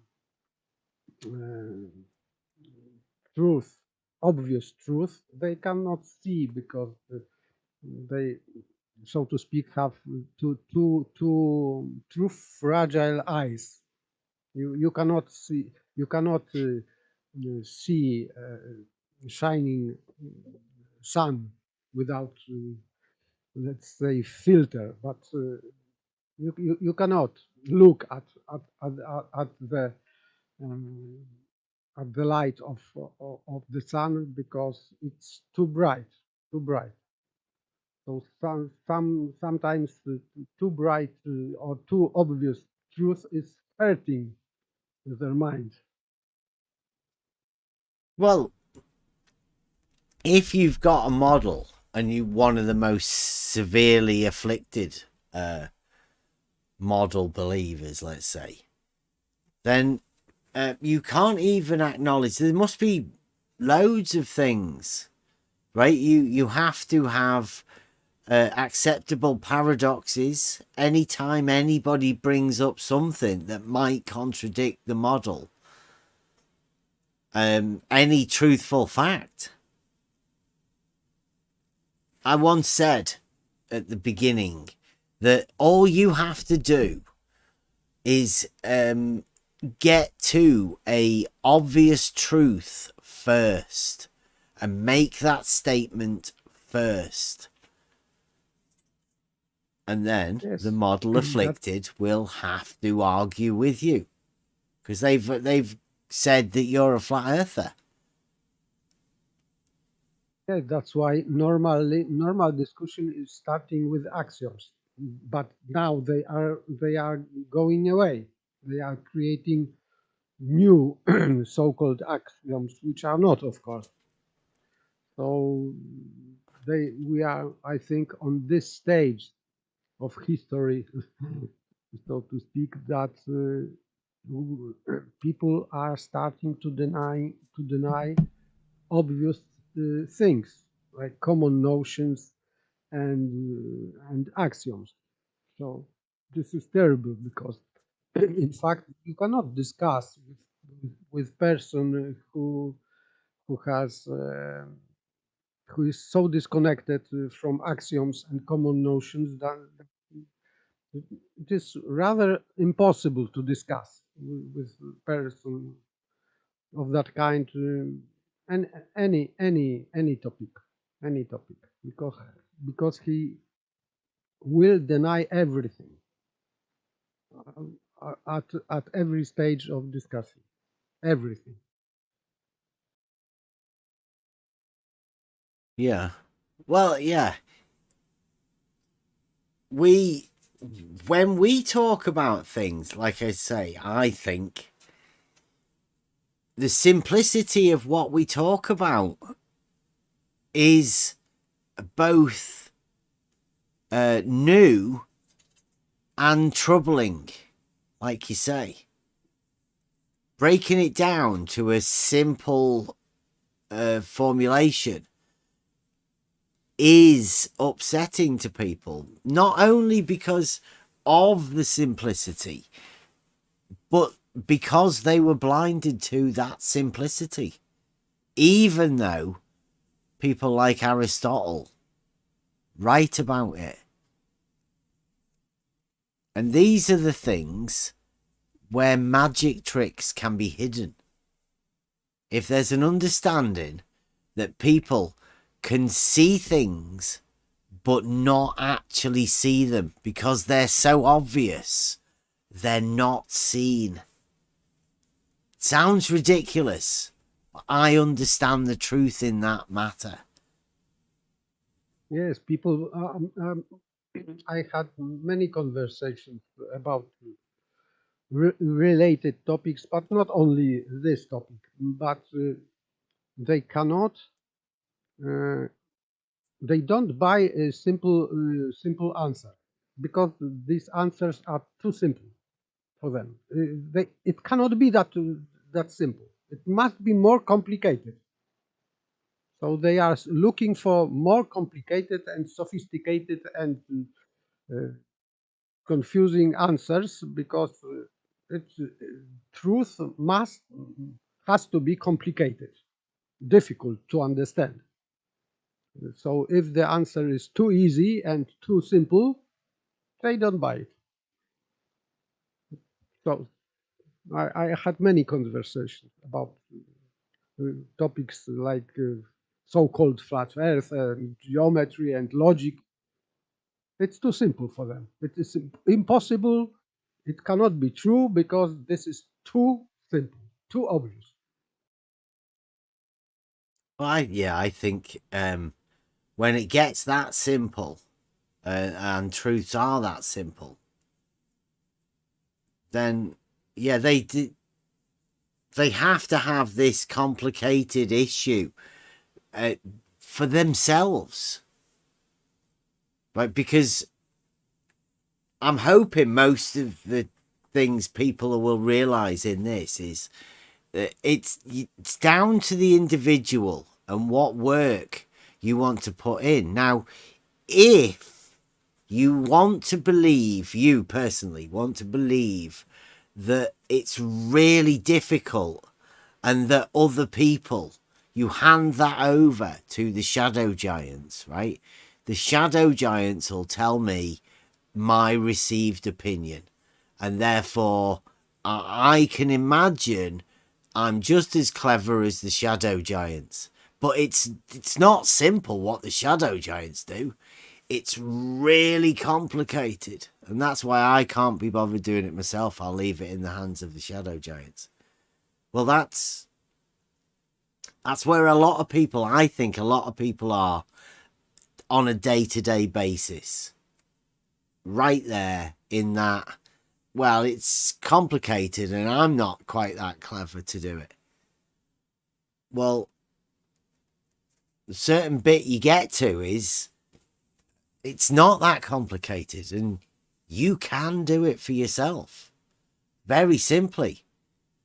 But there's a massive magic trick that's been played, and you have to at least admit that you've had a part in this, playing this role on both sides. You've been taught it and you play the game. You're involved in it. Everybody's involved in it. But to what extent? And what shadow giant's words have you replicated without actually looking into it for yourself? In fact, these shadow giants, they are, I think, they are not more wise. They are smarter because they know how to trick. Only the best tricks get put through as shadow giants. Yes, strategic people, right? Placed in certain areas to say certain things that they can then be referred to. Yes, but on this the very topic, they are not smarter. They are not smarter in geometry. They are playing just word tricks. Yeah. Like 2D versus three-dimensional or whatever. So they are using words, twisting them, but it doesn't mean that they know geometry better than average Joe. No, they just only know how to trick people. Yep.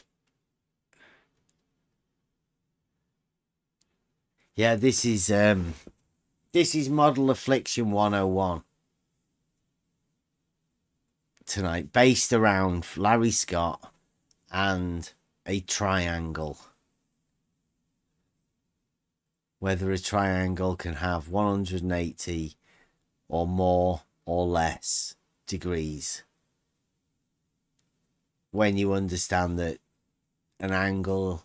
Rectilinear angle is the measured angle between two straight lines. And it does have to be two straight lines. Because you can't measure the angle from the point to the point.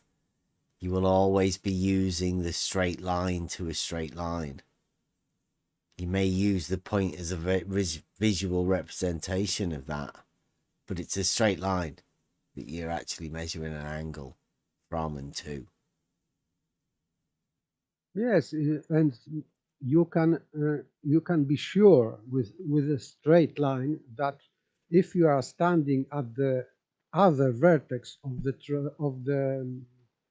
triangle, you can measure other vertex or other angle from your vertex, and you can be sure that this will match rule of triangle. But if you have one of the lines is curved, you cannot measure it. So surveying would be impossible with curved lines completely, because you are, as surveyor, you are at the vertex of triangle. So it wouldn't work anyway.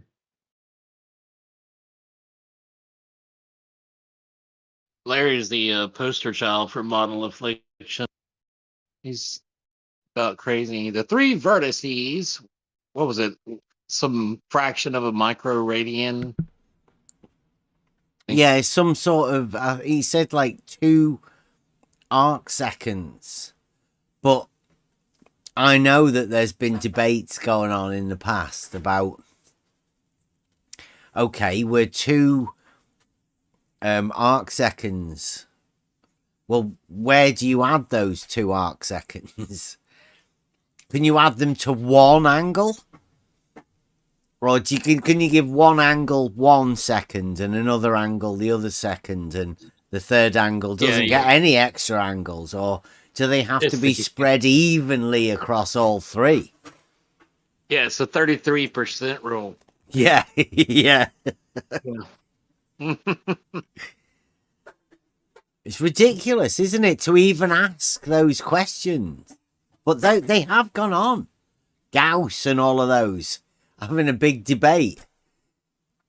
Or is that just the words of a shadow giant? I mean, who was having the debate? Could it possibly been people like us having a debate with somebody else about, you know, or could it just been a load of ballers got together and decided as a consensus, well, we'll just sort of split it between all 3. I mean, like, you might just get 1 degree angle difference on one side of a triangle, but you'd have to add it to all of them. Yeah, if he measured, you know, over 180 degrees, his boss would be like, oh, all right, you fucked up. You got to do it again. We equal error. Yeah, you measured 182 here. Like, well, just split it between all 3 angles. It's like, what? The XS? Yeah. Yeah. But you've measured 182 degrees for a triangle, Larry. Yeah. Yeah, that's right, isn't it? Most don't even say XS. They say axis. Yeah, access. Spherical access. Squarical. Squarical access is the big joke. Yeah, I mean, I don't know. Surely anyone would say, no, triangles only have 180 degrees. Oh, wait a minute. You're here for the globe surveying class. Oh, sorry. That's next door. This is actual surveying, practical surveying. In reality. You should go to Discord. Maybe listen to a few of the YouTube videos of some of the globe surveyors. They might be able to help you out.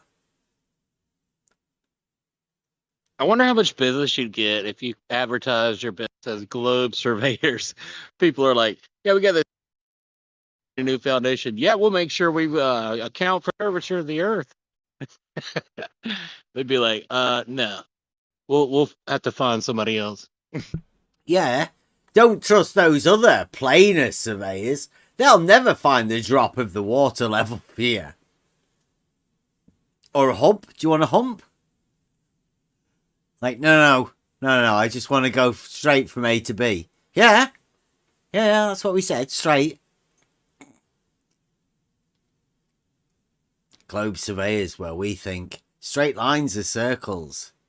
That'd be a selling point. It's a big circle. A globe-shaped straight line.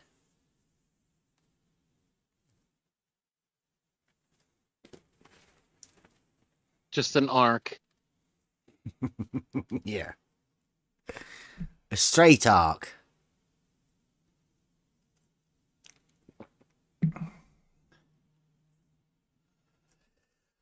Right. Thinking bad earlier in Discord chat. I guess he's scared to come on the live show. Who's that? Rumpus? Oh, Rumpus wants to have a debate with SE and Askin on his channel. He's reviving the Rumpus YouTube channel. He's Did he fed do up. a canal test? No. He wants to have a debate with SE and Askin about the concepts of the drop and the hump. A paradox sort of thing. He wants to deny a paradox exists, I think. But definitely no test yet. No, he's not done his test yet. And he's Any not done any videos. No, video. Nothing. No live streams. No. About the test. No. Rumpus has never had a channel that I'm aware of. I mean, it must have been before I came around. Yeah, no, he's got a channel. Troll. Yeah. Yeah. To try it, the Rumpus on YouTube.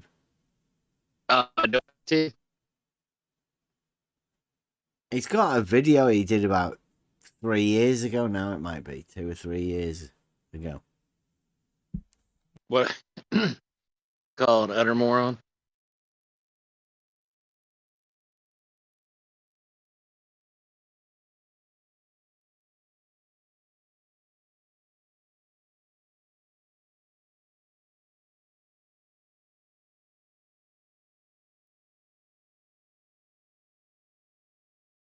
Larry left the scene. He might have showed up over here. I thought he came around. I thought he had a go at. He was around just recently.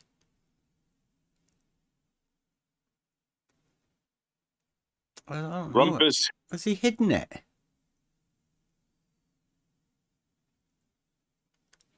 Looks like a kid band. Rumpus. And there seems to be a lot of stuff about other people. Let's see whether we can put it as a search.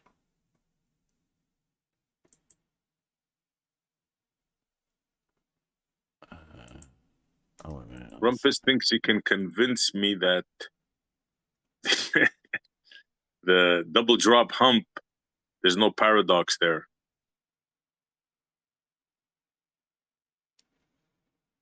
Oh, there's definitely a paradox. Yeah. Yes, sir. That's why I call it positively negative hump. Yeah. 2 negatives make a positive.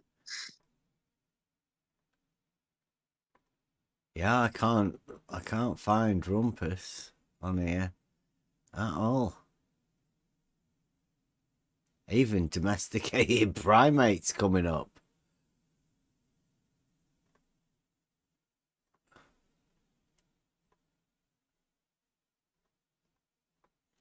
I don't know He said where up. Rumpus is. DP saying up your game. I was like, up yours.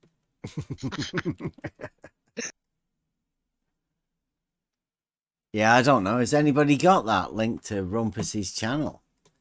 I did have it. He's got a real YouTube channel, you know. Because he was saying he was going to do all live streaming from Bedford, wasn't he? He was going to have like 5 stations and power packs.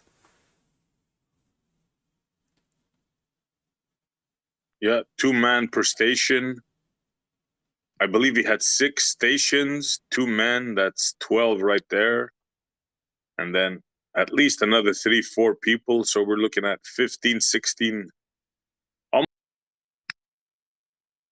Can have a soccer match.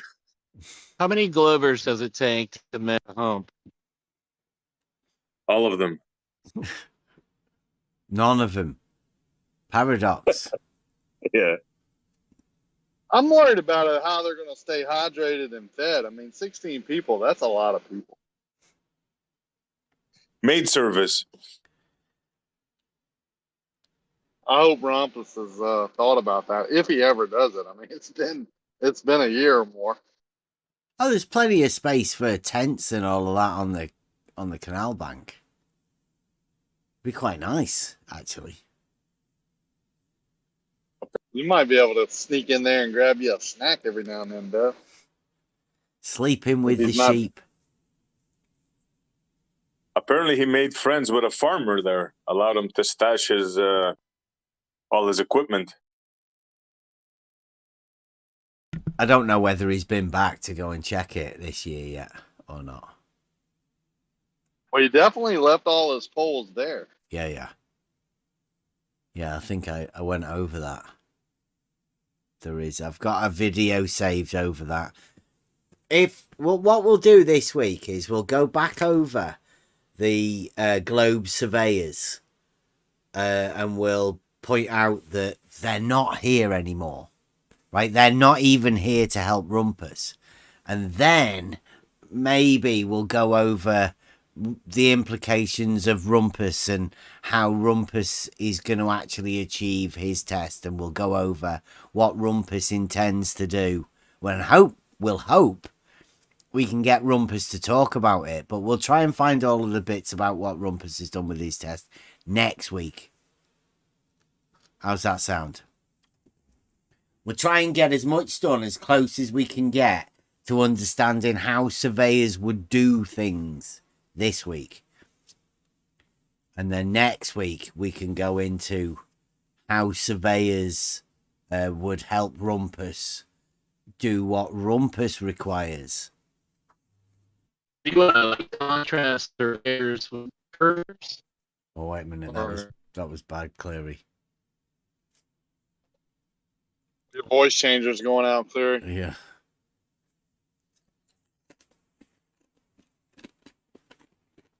Is he going to consider himself a planar surveyor or a geodetic surveyor over that distance? Clearly geodesic. I'm not so sure he's going to be either.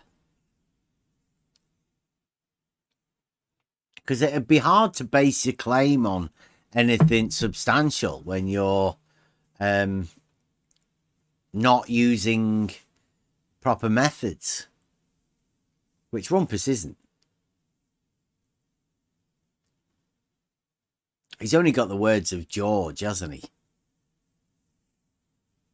But isn't it after a certain distance where you got to take the geodesic wings out? Nah, I've never heard of that. You might need to have a word with a proper surveyor. We'll go over later on this week. You mean they've been giving us false infos, these Discord surveyors? Yeah. Yeah, that's what I was saying. Is wizards. you could Some of them have been lying. Surveyors. Yeah. Oops, sorry. Cool.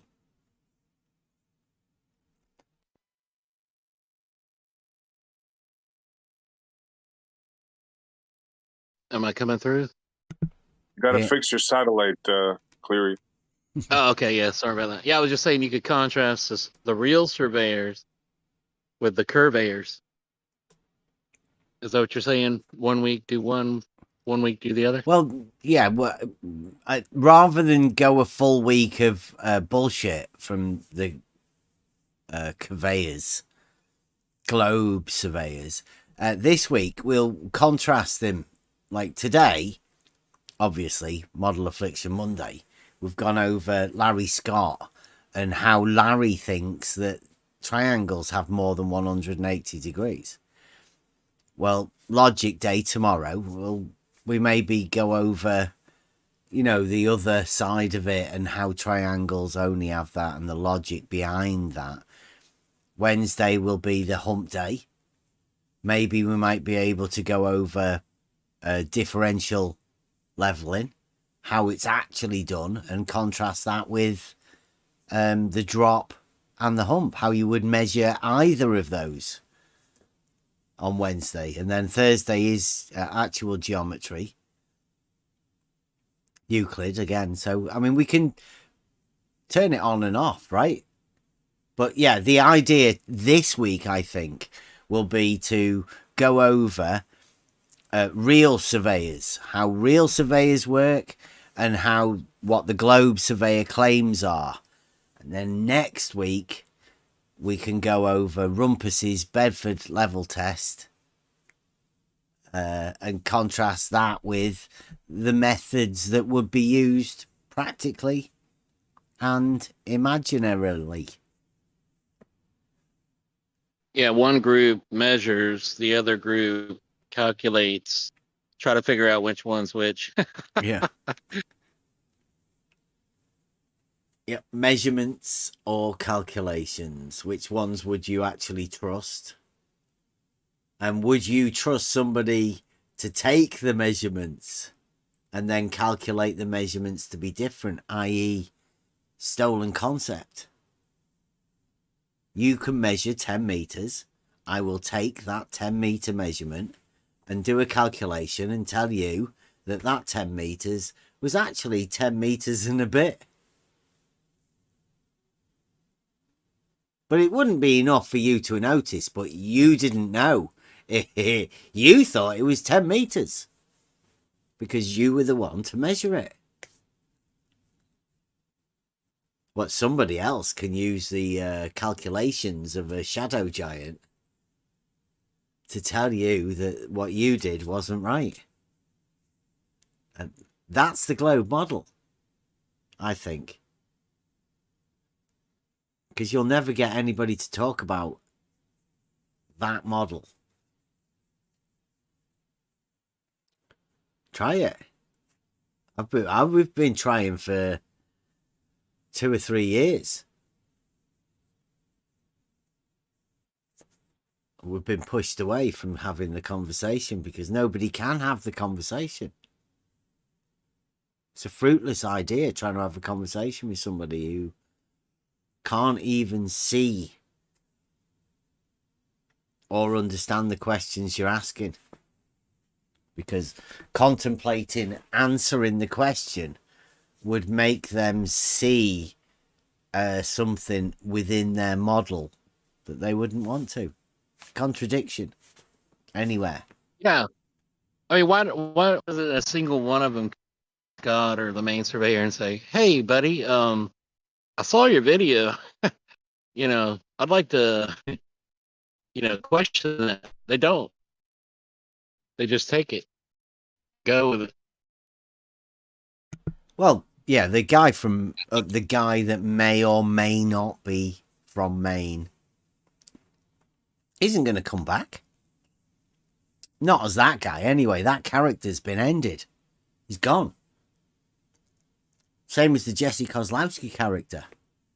Say goodbye. If they were able to come back, surely they'd come back and defend themselves. They wouldn't be sending people like Blue Marble Science or George Nutsack, Rumpus. They wouldn't send people like that in who are obviously not surveyors, or sort of puts a question on whether these people were actually valid surveyors anyway in the first place. I mean, I say they're probably not. They say things that normal surveyors wouldn't say.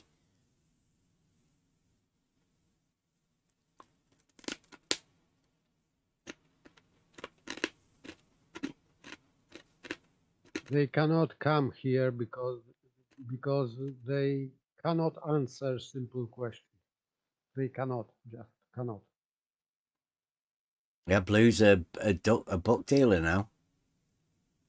Textbooks for if there is anybody that's listening that going into surveying and you're after some textbooks, Blue Marble Science on the Blue Marble Science YouTube channel has surveying textbooks that he's offering for people to look at. No doubt he's probably highlighted a few relevant sections on a couple of pages that he would probably keep referring to. Section 33 and all that good stuff.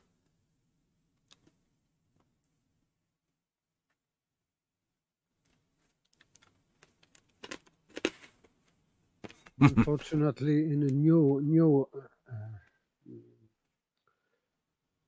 handbooks, it happens that they are adding just redundant things, which have nothing to do with real surveying. You know, they just write something, or maybe someone else wrote something into this book, and going on that way. I can remember from past years to have to edit book, you had to write some things into this book because of actual situation. Well, Blue seems to forget that I have actually done surveying at college. So I have actually seen these books that he's talking about. I've actually been sat in a class where the teacher was talking about it. So I know what he's talking about. But I bet Blue daren't look at differential leveling in that book or trigonometric leveling in that book. Yeah, the last time I talked to Blue, I was trying to explain to him the rise and run method of during elevation above sea level, and he just acted like he couldn't understand anything at all. It's crazy.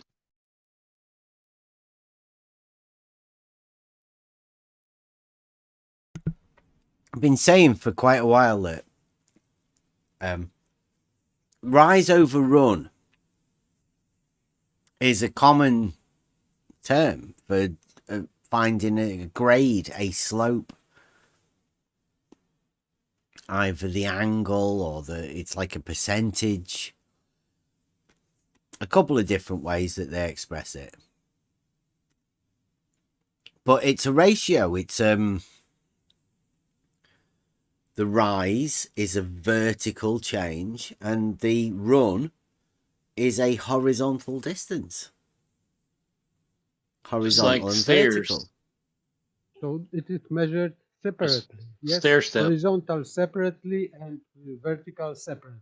Yeah, and the ratio between them. Two actual measurements.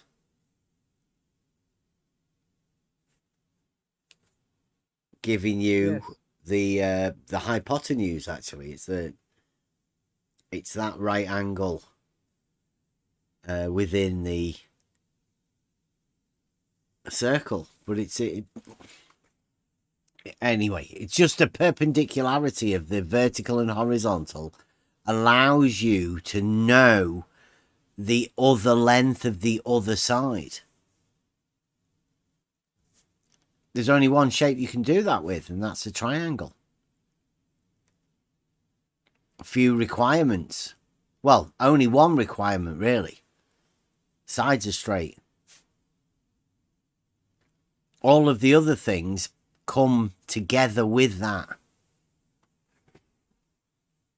Angles of 180 degrees. The perpendicularity of the angles within the right angle triangle, the ability to use trigonometry. All of these functions are derived just from that one straight line. The fact that the line is straight will give you the triangle. There's 3 points. So simple.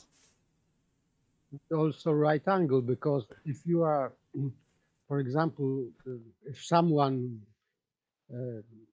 had an idea that can measure hypotenuse, it is impossible, because at the same time you are measuring horizontal distance and vertical drop, which would be completely inconclusive. But only with perpendicularity you have two completely separate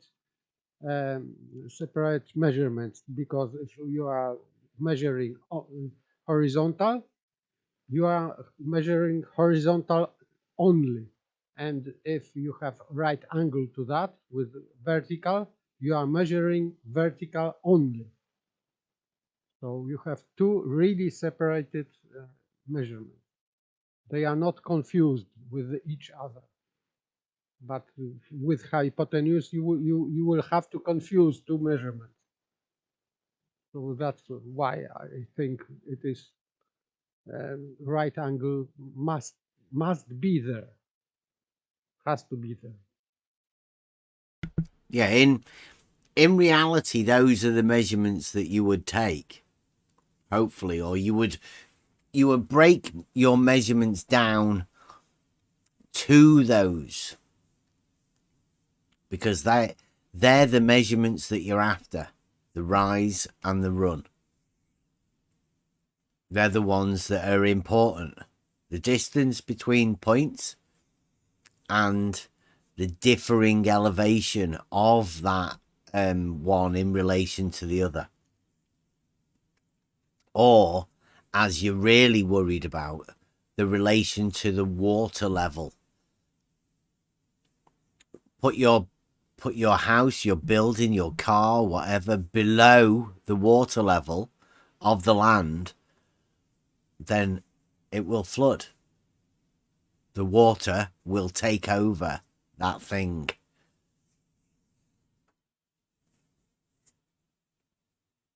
So that's main one about elevation. But the other one is you don't want to be stuck in a ditch, because you can make a lake as well, because of the terrain around you would allow for that. If there's no drainage, then you can gain influx and keep the water within that bit. You need to work out for drainage, the way the water's going to go. It's all necessary for the elevation of the land. But in order for you to have an understanding of the different elevations, you need to have the vertical and the horizontal measurements together for you to have an idea on what it is you're talking about. That's three-dimensional. The elevation is a rise or fall of the land.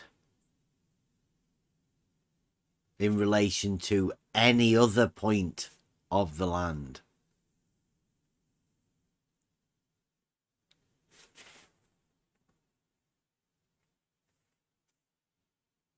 Yeah, I've got another video of the Illinois surveyor, but I think we might wait until next, or maybe he could go over the first one of his basic concepts.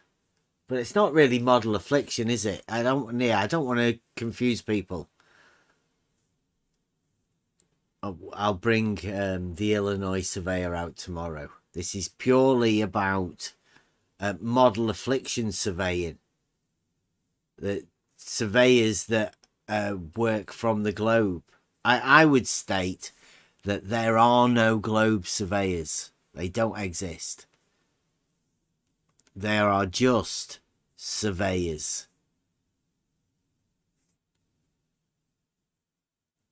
And all surveyors will survey the land. That's what they do. That's their job.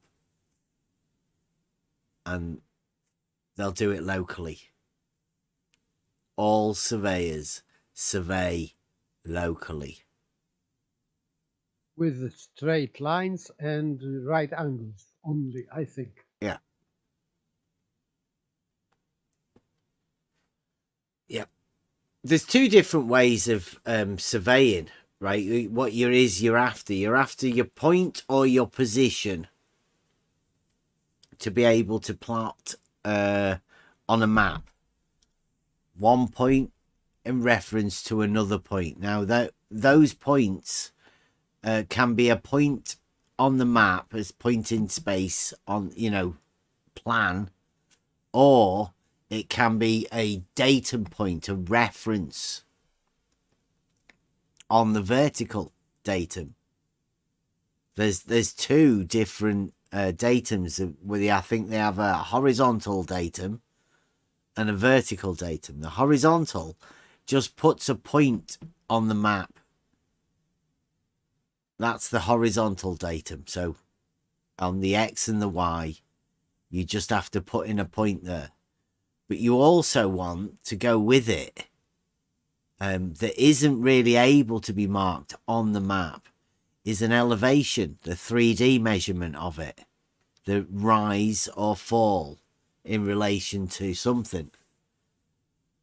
That's the elevation. That's measured on the vertical datum.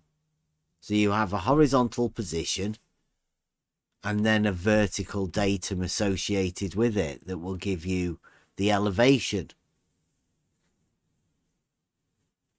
Now, there are tools nowadays that do both together. But in the past, these would have been separated. You would have had a theodolite for measuring the horizontal positions, triangulation, and the like. And then you would have had a level, an auto level for adjusting on the vertical scale.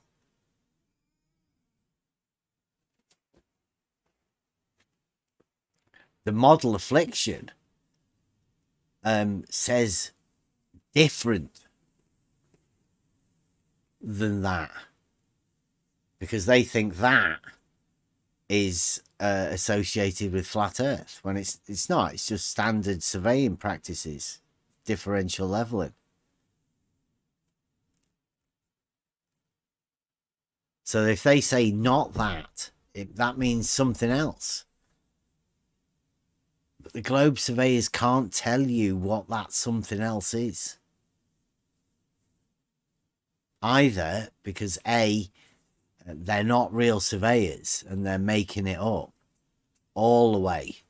Just characters on the YouTube, what's necessary. Or they are actual surveyors, but they can't actually say that stupid shit. You're not allowed to say it, so they have to skirt around it and pretend they didn't hear the question or they were misrepresented or anything without actually answering the question. To avoid compromission. Yeah. And they do another good one. I've noticed it quite often. Alpha was round doing it the other day. They just don't know what they're meant to be doing, and then they sort of ask you questions that they should know. It gets annoying.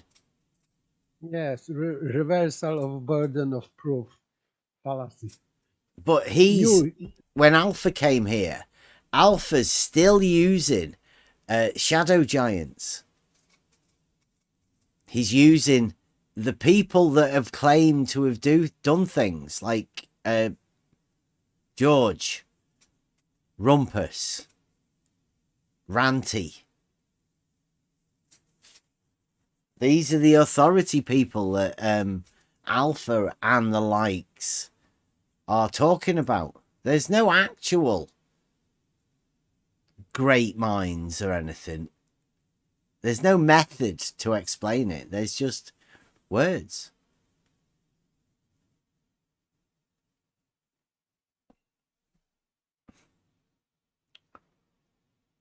Empty words, in logic, empty terms.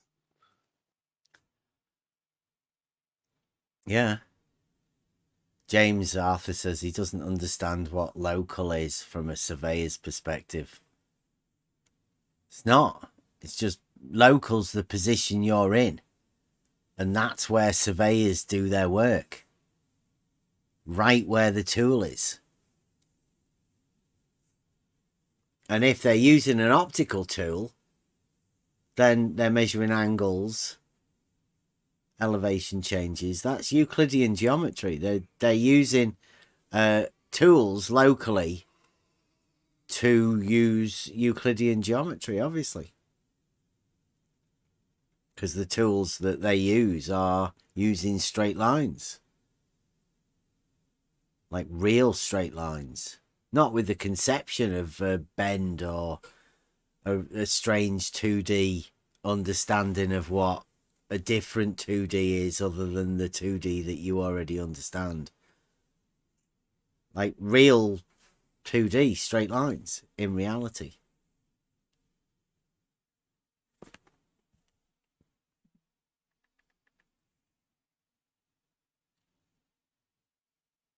I was doing some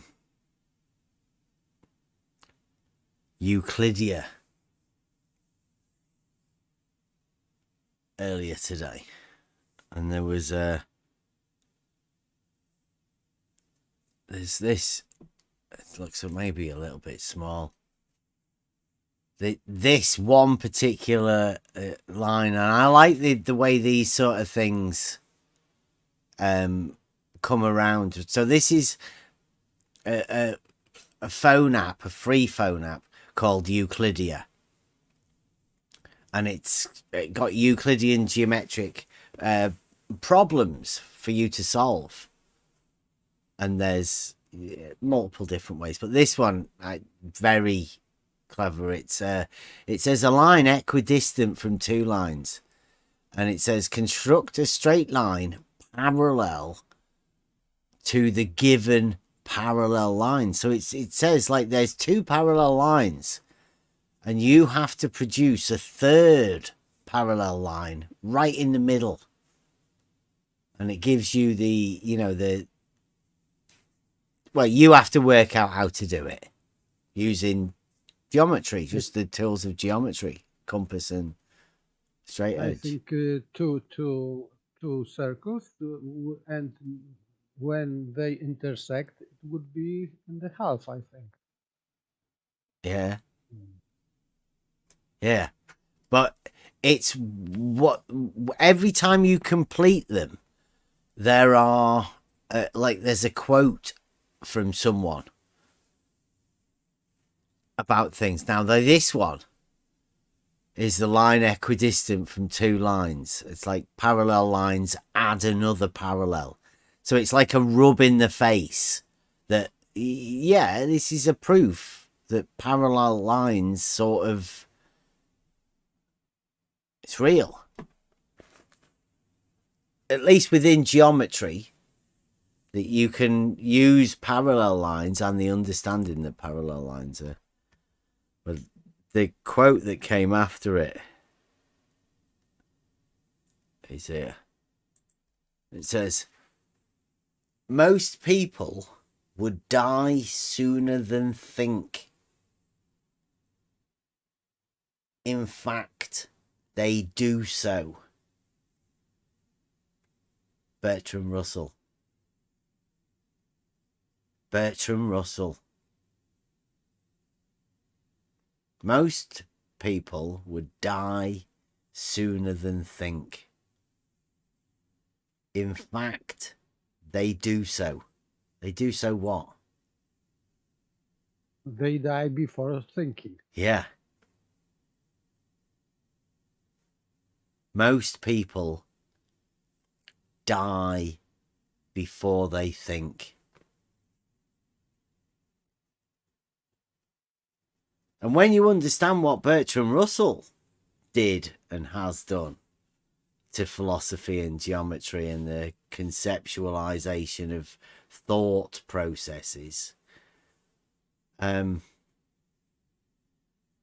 the man telling the truth. But that could also be the man that's taught you to not think. Yes, I think that many, I will call them liars, but you cannot lie every time. You have to lie very at rare occasion. I'd say 99% truth and 1% lie. Yeah. I would be To the hide same. the lie. And obfuscate the truth. Yes, yes. So you have to say truth, because otherwise it would be too obvious, and nobody will believe you. The goal of the liar is to convince someone to believe him. So he has uh, to tell truth. Sometimes for many years they are talking only truth to gain trust, and at some point they are starting to lie very carefully. Well, are they lies? Or is there's a chance that they've had a paralogism put there? Right? They've been Yes. convinced of a paralogism. Because some people may come into this arena like wondering why, what's up, there's something wrong, I can't put my finger on it. And they may end up being convinced by a group of people that their paralogisms actually might be real. Right? Just forget about it. Carry on. Don't worry, it's much easier. Much easier to carry on and forget about this sort of questioning that you have. It's painful Yes. to think sometimes. Yes, it is. It's because it may happen that only one proper thought will destroy whole your worldview. It can happen. So it is dangerous.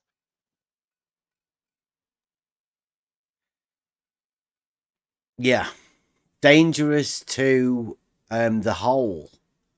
But the paralogism is more dangerous to the individual. Mentally, anyway. I think there's going to be pretty soon. There's going to be some troubled minds. Maybe already. You know, you may be aware of the Globe Earth Discord groups of boomers, particularly.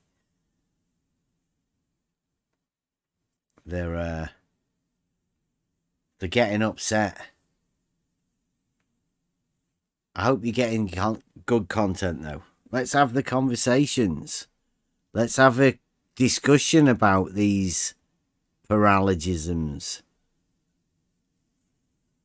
I don't know why. Maybe Rumpus isn't being allowed to talk about them at Blues, and that's why he wants to start up his own channel again.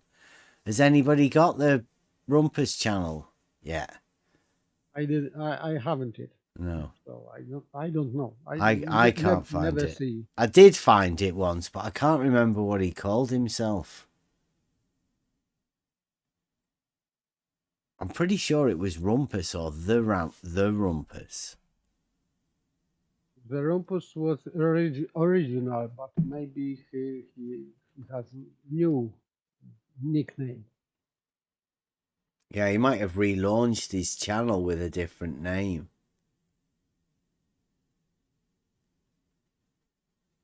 The Rumpus seems to be like a kid's maybe Christian rock band or something like that. I don't know. Don't think that's Rumpus's thing.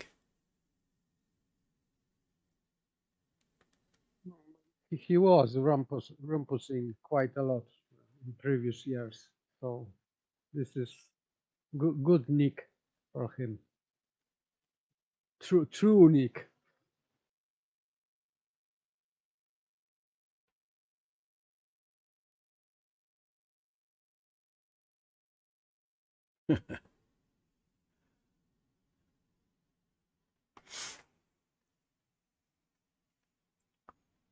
Interesting. The what the globe surveyors, I'm hoping we're going to get some at least to be able to do a presentation. I'm waiting for Rumpus to do his test and the methods used. Whether there will be any of the globe surveyors to explain. I mean, we could even do that. We could do that this week. We could go over differential leveling, globe differential leveling with George. That was a good video. We might do the Illinois surveyor tomorrow, and then on Wednesday we can go over George and globe differential surveying.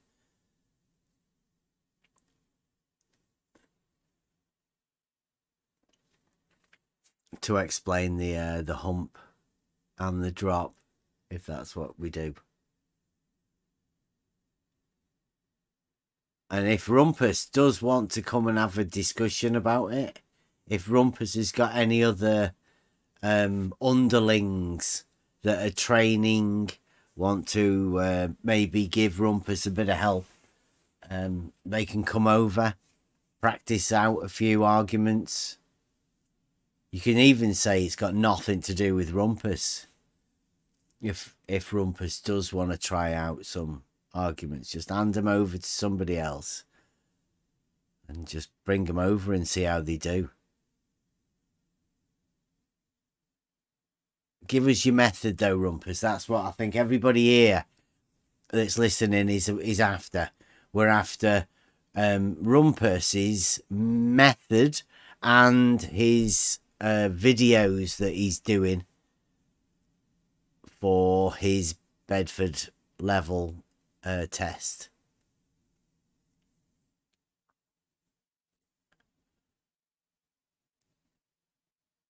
And we will build up to that for next week. We'll go over. Hopefully, Rumpus, that gives him a week, right? That's enough, isn't it? For Rumpus to get his stuff together for his test. He's got all of those pictures he took of when he did his test. He's got his auto level testing that he can show us. Basic method. And we'll do ours as well. after. It will come to happen. Because I suspect that it is just maybe only big mouth.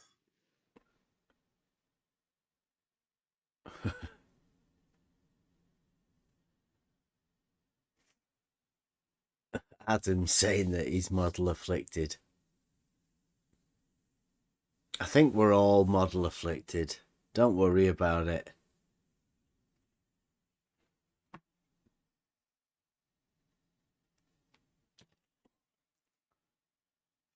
The only thing is how you react once you realize you're model afflicted.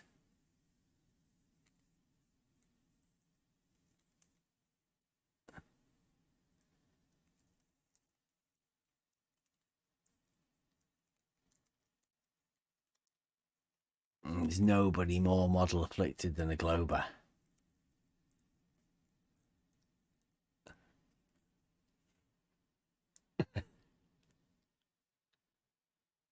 It was a good conversation last night. Go on.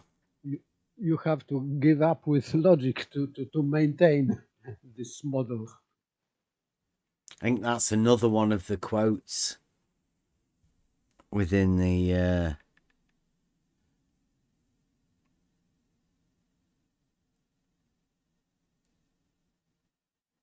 there you go. That one. Logic is invincible because in order to combat logic, it is necessary to use logic. Yes, yes. I did say that. Yeah. I think lastly, this is obvious. Yeah. So this is contradiction and puts you automatically in aporia. Mm-hmm. You are in state of you are unable to do that.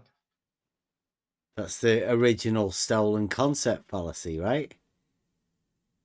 Yes, using logic to defeat logic. Yeah. You have to use logic to destroy logic, which is paradoxical state. Yes, yes. Again, just because some other dude called Pierre Boutreau said that doesn't make it any more or less true. Loads of people have said such things. And you can come to that conclusion yourself. I'm guessing that you can see that wrote down by other people. But until you come to the realization and you can rationalize that statement, and you come to that statement and you can say those words, then it becomes yours. It's not their words. They're yours because you've gone through the process to come to whatever it is.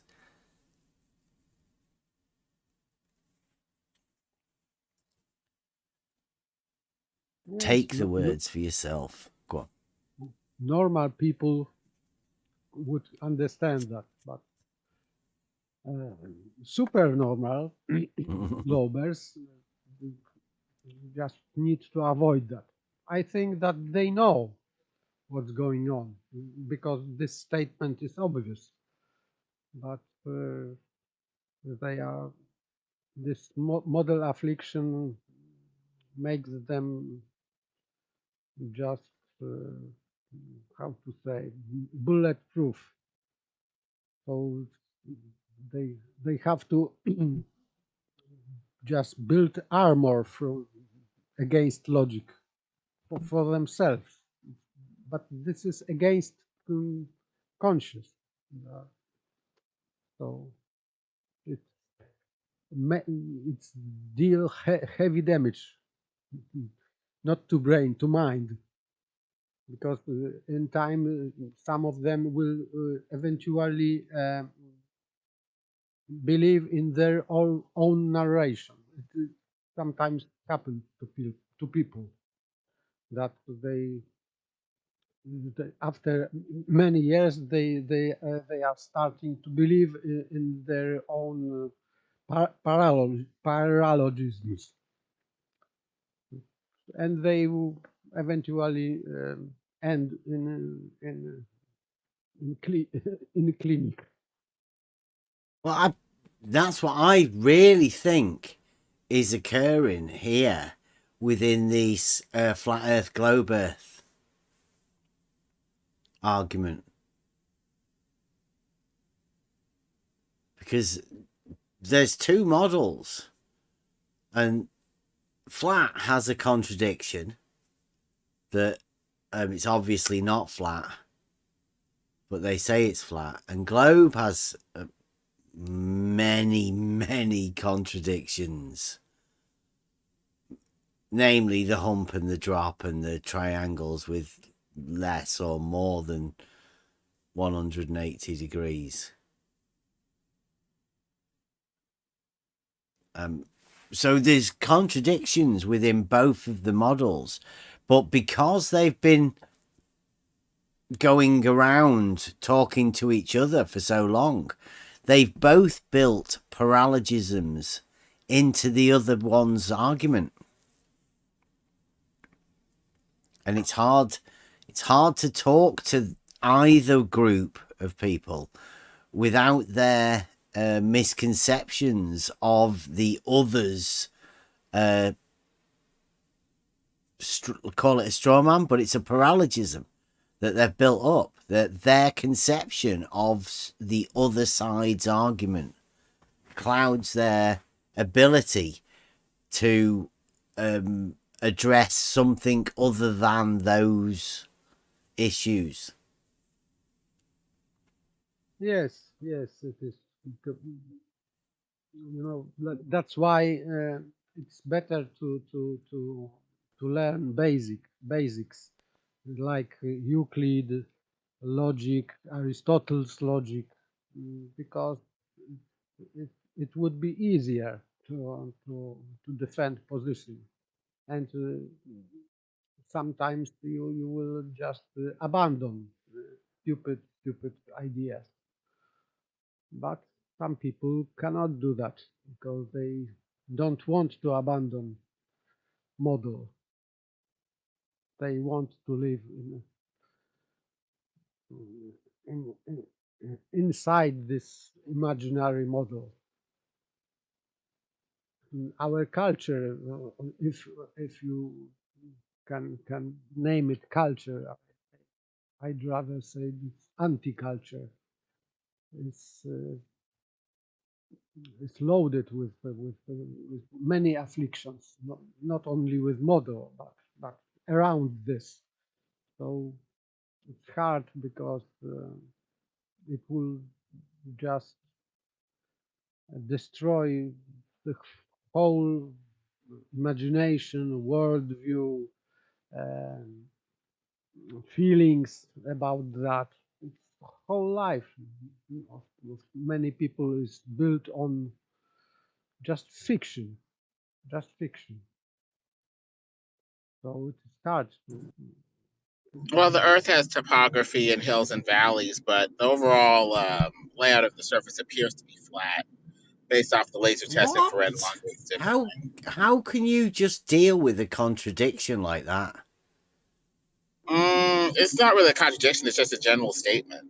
Well, you said it's not flat, and then you say it's flat. The general overall topography is flat.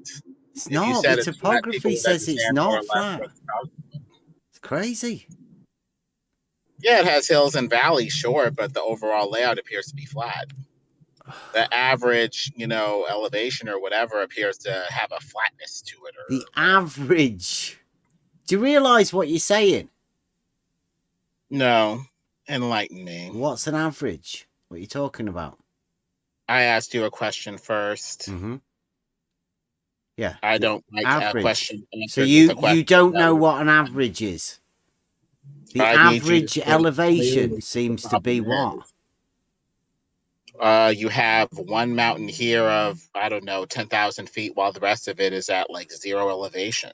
So it averages out to a pretty flat surface. What about 5,000? The average between 10,000 and 0. Is that the average you're talking about? The mathematical average? So the overall Mean, topography was median, flat. or mode?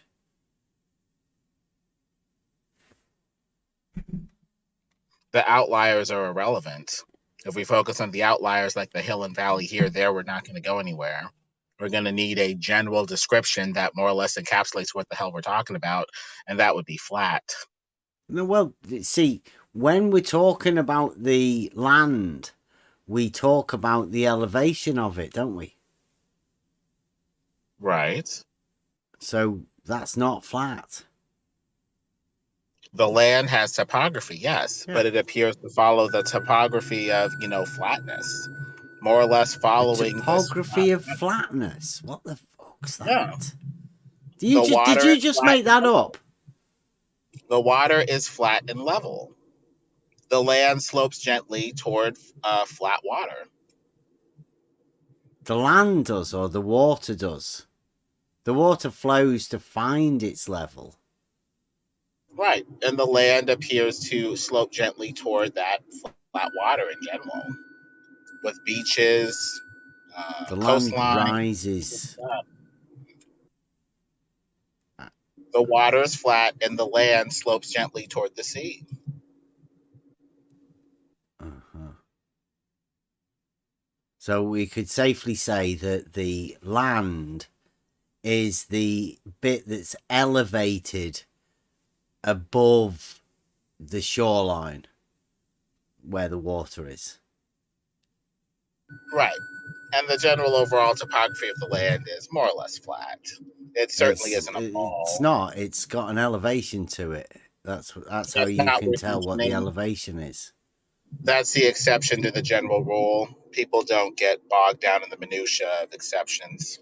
They're going to go with overall, plan being flat, more or less. A plane being flat. A plane's a 2D surface.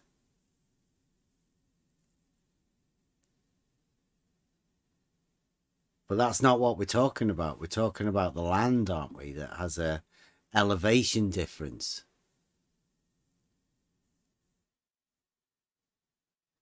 I think the safest way of speaking is to speak about one, let's say, level or parallel to level. That the Earth has one.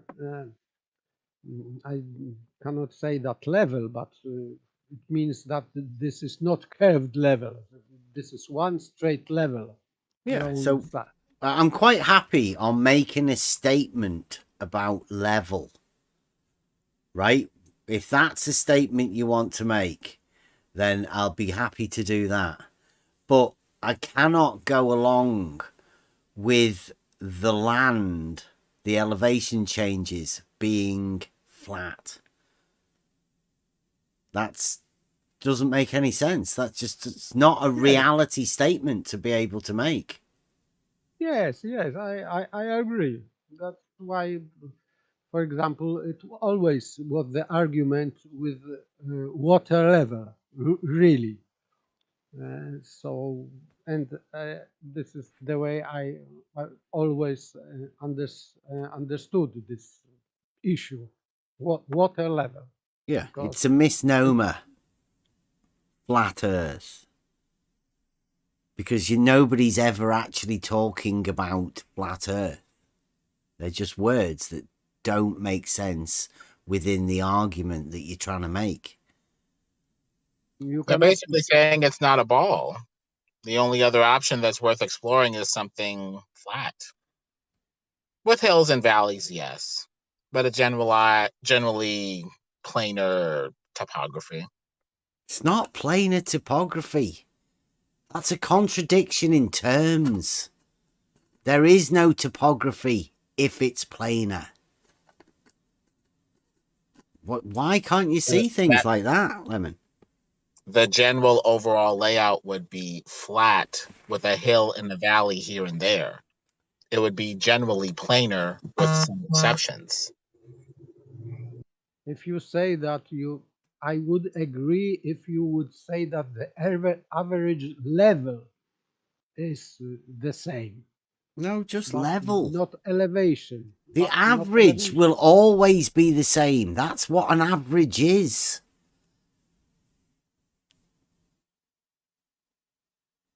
No, but on the ball it will be curved average. But on But still average. Right? So it's a really bad idea to say the average will be the same, because that's what an average is.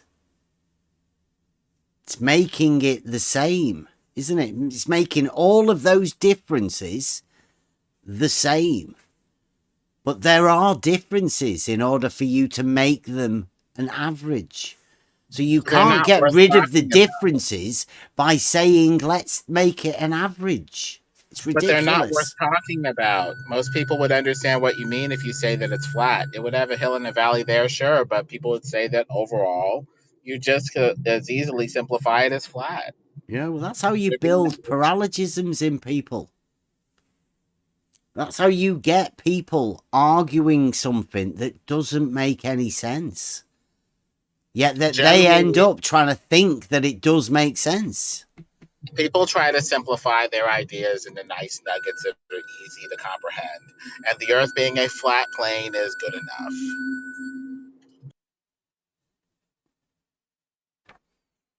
Well, I think that's why you flat earthers get a bad name. Because you have to hold a contradictory position right from the word go. How can anybody talk to you? I mean, it's not really contradictory. I mean, unless you're trying to imply that the Earth has to be a flat, smooth table. You're admitting it's not flat, but then saying you still think it is flat. Generally, it is a flat plane, or more accurately, a very shallow basin that has flat water on the top, essentially, with some hills and valleys in between.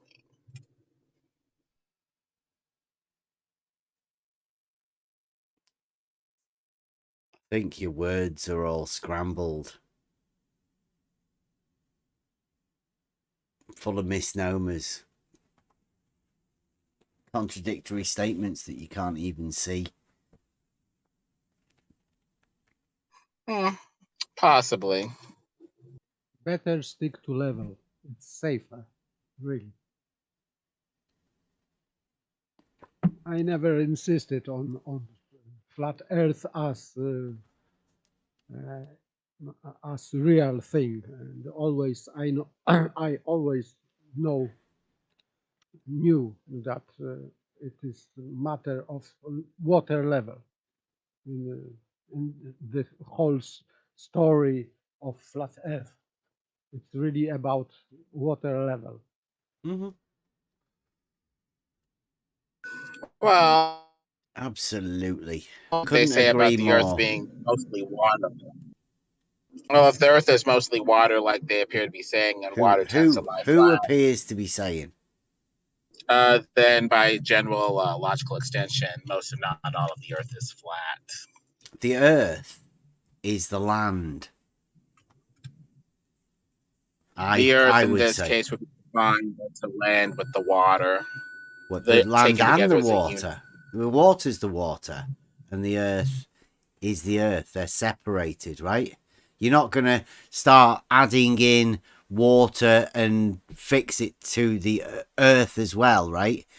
Or can we separate them? Can we agree from now we're going to separate Earth and water?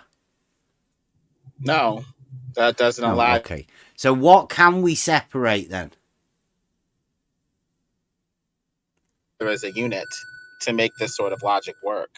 Well, see, this is where I would say the Earth is the land that we put crops in, and that's usually above, at a higher elevation than the water. if you don't analyze them together, then you're going to need to say what the water is separate from what the land is. At that point, you're going to have to split the logic between the land and the water. Elevation normally deals with the land, right? Because it's above the water. That's the usable bit of the land has a higher elevation than the water. Because it's normally swampy or boggy or, you know, like underwater, actually. It's not usable land, right? The earth isn't usable. That's even worse because the land could be an inchoate, shapeless mass that defies description. At that point, you wouldn't be able to say what the land is at all. I bet the surveyors would be able to measure it. Over here, it could be shaped over here, unshaped over here. You wouldn't even be able to describe the land at all. I bet the surveyors can measure it. Otherwise, they're going to get lost in minutia and not be able to say anything about the earth at all. I bet the surveyors could measure it. Or do you think there's somewhere surveyors couldn't measure? Yeah, they could measure it, but they're going to need to measure it based off of a baseline. And they use a baseline of flat water, typically, if you're talking about the elevation of the land above sea level. They use level. They use tools called levels to establish elevation changes. Yeah.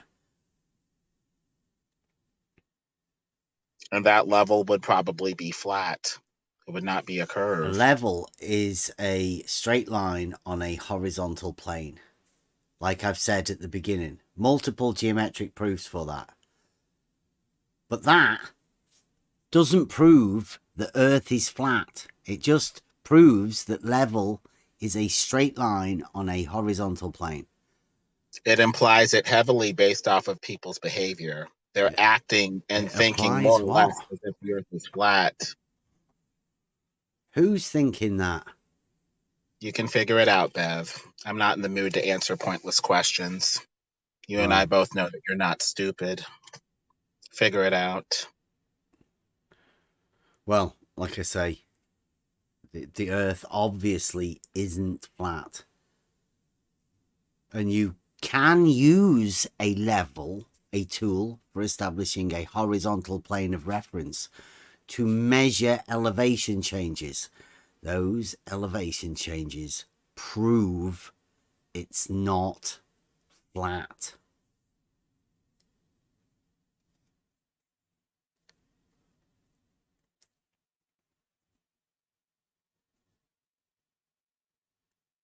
Statement of fact. Oh. Sorry, Lemon's gone. Yes. I need to go to bed too. Yeah. Thank you very much for the stream. Okie dokie. Thanks for popping in.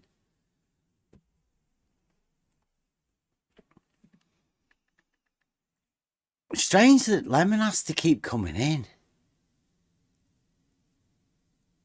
Model Affliction Monday, I guess.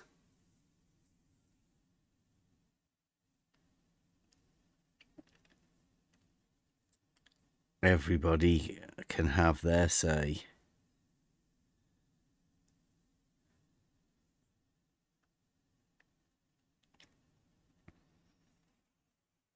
So anybody got any final words? I'm going to end with Buster's new song again.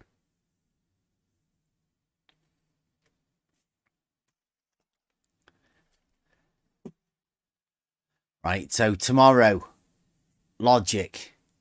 Try and give you the logical, geometric understanding of what this process and how this process works with a logical understanding. Geometric principles in reality, all of that. Tomorrow. And Wednesday, we'll be going over the globe hump / drop. George, I think we did double rodding as well. I think that may be some of the best stuff. Be good. Right, so gonna end up with Buster's new song. Horizontality. Join us tomorrow. Usual time, back to 8 o'clock again.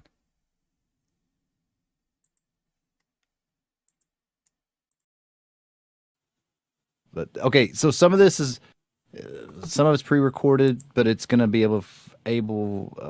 give me the ability to overlap the vocals at the end. So most of it's track, but then some of it's me. So okay, here we go.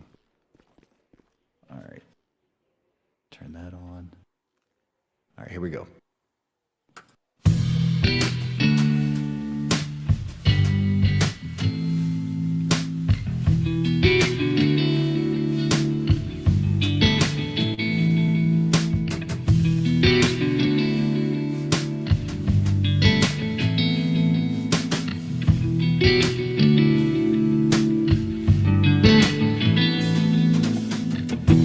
Lateral position, clearly defined.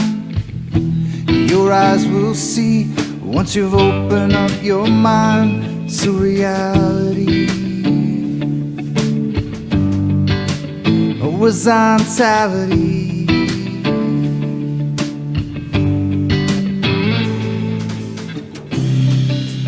Be still and know. Be still and know. Living in reality. Horizontality.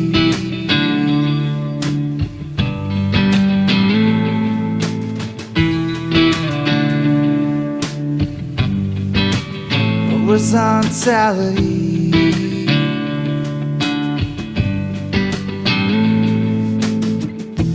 Vertical position is hanging down. No matter where you are, parallels are all around in reality. Horizontality.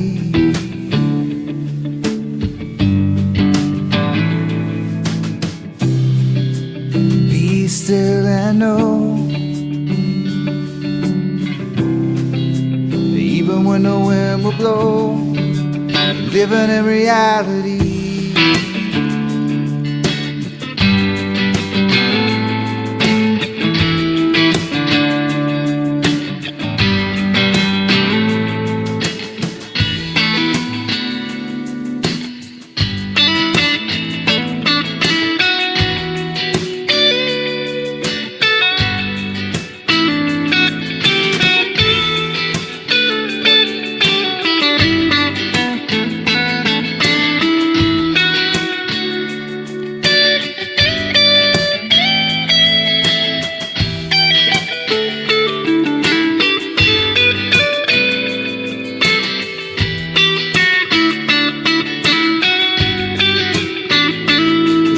To the next level.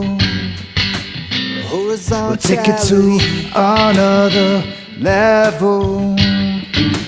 We'll take it to another level. Take it to the next level. Take it to another level. Take it to the next level. Take it to another level. Take it to the next level.